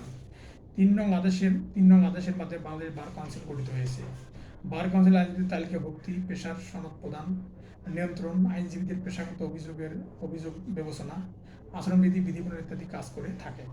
বাংলাদেশ বার কাউন্সিলের নিম্নরূপ ভূমিকা আছে: অ্যাডভোকেট তালিকাভুক্ত করা এবং এই উদ্দেশ্যে পরীক্ষা নেওয়া, পেশাগত সনদ প্রদান ও গুরুতর অভিযোগের ভিত্তিতে আইনজীবী নিবন্ধন বাতিল করা, আইনজীবীদের পেশাগত আচার আচরণ নৈতিকতা নির্ধারণ করা, আইনজীবীকে পেশাগত অসদাচরণের বিচার ও শাস্তি দেওয়া, সদস্যদের নির্বাচনের ব্যবস্থা করা, আইন শিক্ষার উন্নয়ন ও তদারকির জন্য উপযোগী পদক্ষেপ নেওয়া, সংশ্লিষ্ট আইন বিধি ও নীতিমালা সংস্কারের প্রয়োজনীয়তা নির্দেশ পরিসীমালা। প্রথমত, নিয়মিত আইনজীবী তালিকাভুক্তি প্রক্রিয়া গ্রহণ নিশ্চিত করার লক্ষ্যে প্রয়োজনীয় সংস্কার আনতে হবে। বার কাউন্সিলের কিছু সুনির্দিষ্ট কার্যাবলী আছে: কমিটির নির্বাচিত সদস্যের দায়িত্ব সেগুলো পালন করা, আইন শিক্ষার যথেষ্ট উন্নয়ন সাধনে কার্যকর পদক্ষেপ নেওয়া, পাবলিক ও প্রাইভেট বিশ্ববিদ্যালয়ের মধ্যে গুণগত পার্থক্য হ্রাস করার লক্ষ্যে ব্যবস্থা গ্রহণ করা যেতে পারে। অনেক সময় শিক্ষানবিশদের প্রবেশ করতে দেওয়া হয় না, এমনকি শিক্ষানবিশ আইনজীবী নামে কোনো পরিভাষা, বিধি ও নীতিমালা অন্তর্ভুক্ত করা হয়নি। শিক্ষানবিশ আইনজীবীর সংজ্ঞা নির্ধারণ করে তাদের বিষয় নীতিমালা প্রণয়ন করা অতীব জরুরি। দক্ষ আইনজীবী পেতে হলে শুরু থেকে শিক্ষানবিশদের লালন করার বিকল্প নেই। আইন শিক্ষা সমাপ্ত করার পর কমপক্ষে 6 মাস সরকারি বেতনে শিক্ষানবিশ হিসেবে কাজ করার বিধান রেখে বিধিমালা সংস্কার করা যেতে পারে। বার কাউন্সিল কি? 2 আদেশ মতে বার কাউন্সিল অত্র আদেশের অধীনে গঠিত বাংলাদেশের bar council, Bangladesh bar council. 3 আদেশ অনুযায়ী এটি একটি বার কাউন্সিল গঠিত হবে, যা বাংলাদেশ বার কাউন্সিল নামে আখ্যায়িত হবে। Bangladesh bar council canons of professional conduct and এটিকুইটির 4টি অধ্যায় আছে। প্রথম অধ্যায়ে আইনজীবী প্রতি আইনজীবীর দায়িত্ব কর্তব্য 11টি বিধি আছে। নিজের মর্যাদাবোধ ও ব্যক্তিগত মানদণ্ড বজায় রাখা ও পেশাগত মর্যাদা সম্মত রাখা। 2 নম্বর, বিজ্ঞাপন বা অন্য কোনো উপায়ে কাজ পাওয়ার চেষ্টা করবেন না। 3 নম্বর, কাজ জোগাড় করে আনার জন্য কাউকে নিয়োগ দেবেন না। 4 নম্বর, কোনো পক্ষের সাথে বিতর্কিত বিষয়ে আলোচনা করবেন না। 5 নম্বর, প্রকাশ্যে আদালত ছাড়া বা প্রতিপক্ষের আইনজীবীর অনুপস্থিতিতে মামলার বিষয়বস্তু সম্বন্ধে আলোচনা, যুক্তিতর্ক ও বক্তব্য রাখবেন না। অতিরিক্ত আইনজীবী নিয়োগে বাধা প্রদান না করা বা মামলা প্রত্যাখ্যান করা যাবে না। অযথা বা অশালীন কথাবার্তা পরিহার করতে হবে। ফি কারোর সঙ্গে ভাগাভাগি করবেন না। সিনিয়র অ্যাডভোকেটদের প্রাধান্য দিতে হবে। প্রবীণ ও নবীন অ্যাডভোকেটদের প্রতি শ্রদ্ধা ও সম্মানজনক আচরণ করতে হবে। জ্যেষ্ঠ অ্যাডভোকেটদের অধিকার হলো মামলা পরিচালনা করা। তাহলে নিজেদের মর্যাদা, ব্যক্তিগত মানদণ্ড বজায় রাখা ও পেশাগত মর্যাদা সম্মত রাখা। বিজ্ঞাপন বা অন্য কোনো উপায়ে কাজ পাওয়ার চেষ্টা করবেন না। 3 নম্বর হচ্ছে, কাজ জোগাড় করে আনার জন্য কাউকে নিয়োগ দিবেন না। 4 নম্বর হচ্ছে, কোনো পক্ষের সাথে বিতর্কিত বিষয়ে আলোচনা করবেন না। প্রকাশ্যে আদালত ছাড়া বা প্রতিপক্ষের আইনজীবীর অনুপস্থিতিতে মামলার বিষয়বস্তু সম্বন্ধে আলোচনা বা যুক্তিতর্ক বা বক্তব্য রাখবেন না। 6 নম্বর হচ্ছে, অতিরিক্ত আইনজীবীকে নিয়োগে বাধা প্রদান করবেন না, মামলা প্রত্যাখ্যান করা যাবে না। 7 নম্বর হচ্ছে, অযথা বা অশালীন কথাবার্তা পরিহার করতে হবে। 8 নম্বর হচ্ছে, ফি কারোর সঙ্গে ভাগাভাগি করা যাবে না। 9 নম্বর হচ্ছে, সিনিয়র অ্যাডভোকেটের প্রাধান্য দিতে হবে। 10 নম্বর হচ্ছে, প্রবীণ ও নবীন অ্যাডভোকেটদের প্রতি শ্রদ্ধা ও সম্মানজনক আচরণ করতে হবে। 11 নম্বর, জ্যেষ্ঠ অ্যাডভোকেটদের অধিকার হলো মামলা পরিচালনা করা। আর দ্বিতীয় অধ্যায় আছে মক্কেলের প্রতি আইনজীবীদের দায়িত্ব কর্তব্য। এটা 14টি বিধি আছে। প্রথম বিধি হচ্ছে, 1 নম্বর হচ্ছে, মামলা বিষয়বস্তুতে আসক্ত না হওয়া। 2 নম্বর হচ্ছে, গোপনীয় বিষয়ের বিরুদ্ধে পক্ষের আইনজীবী হবেন না বা মক্কেলের গোপনীয়তা রক্ষা করা। সাক্ষ্য 1972 126 ধারা পেশাগত যোগাযোগ আছে। এবং 3 নম্বর বিধি হচ্ছে, প্রতিপক্ষের কোনো বিষয়ে প্রকাশ না করা। 4 নম্বর বিধি হচ্ছে, পরস্পর বিরোধী স্বার্থে প্রতিনিধিত্ব করবেন না বা মামলা পরিচালনা না করা। 5 নম্বর হচ্ছে, বিরোধীয় কোনো সম্পত্তি ক্রয় করবেন না। 6 নম্বর হচ্ছে, নিজের সম্পত্তির সাথে মক্কেলের সম্পত্তি মিশিয়ে ফেলবেন না। 7 নম্বর, নিযুক্ত না হয়ে এমন কোনো বিষয়ে পরামর্শ দেওয়া যাবে না। 8 নম্বর হচ্ছে, আইন লঙ্ঘনের উপদেশ দিবেন না। 9 নম্বর হচ্ছে, অভিযুক্তের পক্ষে মামলা পরিচালনা করা। 10 নম্বর হচ্ছে, অস্বাভাবিক ফি দাবি করা যাবে না। 11 নম্বর হচ্ছে, মক্কেলের সঙ্গে তর্ক বিতর্ক বাদানুবাদ করা যাবে না। 12 নম্বর হচ্ছে, মক্কেলের পক্ষে ন্যায়সঙ্গত যথাযথ বক্তব্য তুলে ধরতে হবে। 13 নম্বর হচ্ছে, মামলার দায়িত্ব প্রয়োজনে অন্য আইনজীবীর উপর অর্পণ করা যাবে। 14 নম্বর হচ্ছে, মামলার গুণাগুণকে নষ্ট করবেন না, মামলার গুণাগুণকে নষ্ট হবে না এরকম পদক্ষেপ নিতে হবে। 1 নম্বর হচ্ছে, মামলার বিষয়বস্তুতে আসক্ত না হওয়া।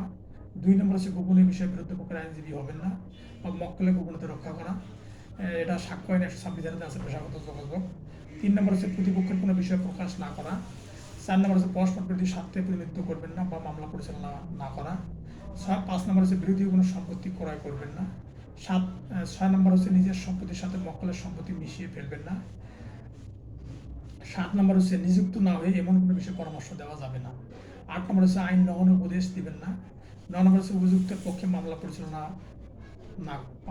পরিচালনা করা, অর্থাৎ সকলেরই আইন পাওয়ার অধিকার আছে, সেই জন্য 9 নম্বর অনুযায়ী অভিযুক্তের পক্ষে মামলা পরিচালনা করে ন্যায় বিচার নিশ্চিত করতে হবে। 10 নম্বর হচ্ছে অস্বাভাবিক ফি দাবি করা যাবে না।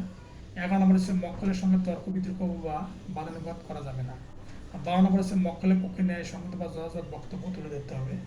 13 নম্বর হচ্ছে মামলার দায়িত্ব প্রয়োজনে অন্য আইনজীবীর উপর অর্পণ করা যাবে। 14 নম্বর হচ্ছে মামলার গুণমানকে নষ্ট করবেন না বা এমন কোনো পদক্ষেপ, মামলার গুণমানকে নষ্ট করে এরকম কোনো পদক্ষেপ নেওয়া যাবে না। তৃতীয় অধ্যায় আছে আদালতের প্রতি আইনজীবীর দায়িত্ব ও কর্তব্য। 9টি বিধি আছে। আদালতের প্রতি শ্রদ্ধাবনত দৃষ্টিভঙ্গি প্রদর্শন করতে হবে। আদালতের প্রতি শ্রদ্ধাবনত দৃষ্টিভঙ্গি প্রদর্শন করতে হবে।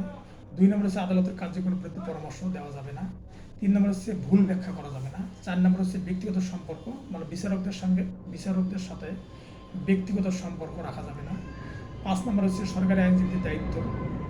6 নম্বর হচ্ছে নিবন্ধন লিখবেন না, অর্থাৎ কোনো রায় বা কোনো সিদ্ধান্তের বিরুদ্ধে কোনো নিবন্ধন লেখা যাবে না। 7 নম্বর বিচারক নিয়োগে অবদান, মানে বিচারক নিয়োগে অবদানের ক্ষেত্রে অবদান রাখা যাবে না। 8 নম্বর হচ্ছে সময় মতো আদালতে উপস্থিত থাকতে হবে। আর 9 নম্বর হচ্ছে আদালতের অহেতুক পরামর্শ প্রদান থেকে বিরত থাকতে হবে। তেমন আদালতের প্রতি শ্রদ্ধাশীল থাকতে হবে। 2 নম্বর হচ্ছে আদালতের কাজে কোনো বিরুদ্ধে পরামর্শ দেওয়া যাবে না। তারপর 3 নম্বর হচ্ছে আইনের কোনো ভুল ব্যাখ্যা করা যাবে না। 4 নম্বর হচ্ছে ব্যক্তিগত সম্পর্ক রাখা যাবে না, বিচারকদের সাথে ব্যক্তিগত সম্পর্ক রাখা যাবে না। 5 নম্বর হচ্ছে সরকারি আইনজীবীদের দায়িত্ব ও কর্তব্য। 6 নম্বর হচ্ছে সিদ্ধান্ত বা রায়ের বিরুদ্ধে নিবন্ধন লেখা যাবে না। 7 নম্বর হচ্ছে বিচারক নিয়োগে অবদান রাখা যাবে না। 8 নম্বর হচ্ছে সময় মতো আদালতে উপস্থিত থাকতে হবে। 9 নম্বর হচ্ছে আদালতে অহেতুক পরামর্শ প্রদান থেকে বিরত থাকতে হবে। 4th অধ্যায়ে বলা আছে জনসাধারণের প্রতি আইনজীবীদের দায়িত্ব ও কর্তব্য। এটা হচ্ছে 8টা বিধি। হয়রানি কিংবা বিলম্ব করার জন্য মামলা গ্রহণ করবেন না। যত উপযুক্ত সুন্দর ব্যবহার করা, মামলা গ্রহণে বা অগ্রহণে অস্বীকার করা, মামলার নিয়োগ পেতে বাধ্য নন বা অন্যায়কে প্রশ্রয় দিবেন না। তারপরে নিজের পরিচয় দিবেন। পূর্বে জড়িত বিষয়ে মামলা পরিচালনা করবেন না। অন্য কোনো পেশায় জড়িত হবেন না। অর্থাৎ 1 নম্বর হচ্ছে হয়রানি কিংবা বিলম্ব করার জন্য মামলা গ্রহণ করা যাবে না। 2 নম্বর হচ্ছে যথোপযুক্ত সুন্দর ব্যবহার করতে হবে। 3 নম্বর হলো মামলা গ্রহণে বা অগ্রহণে, মানে মামলা গ্রহণ করা বা না গ্রহণ করা অস্বীকার করা, মানে মামলা গ্রহণ করবেন কি করবেন না সেটা সিদ্ধান্ত দিতে হবে। 4 নম্বর হচ্ছে মামলা নিয়োগ পেতে বাধ্য নন, মানে মামলা যে ওনাকে নিতে হবে এরকম বিষয়ে কোনো বাধ্য নন। 5 নম্বর হচ্ছে অন্যায়কে প্রশ্রয় দেওয়া যাবে না। 6 নম্বর হচ্ছে নিজের পরিচয় দিবেন না। 7 নম্বর পূর্বে জড়িত বিষয়ে মামলা পরিচালনা করবেন না। 8 নম্বর হচ্ছে অন্য কোনো পেশায় জড়িত হবেন না।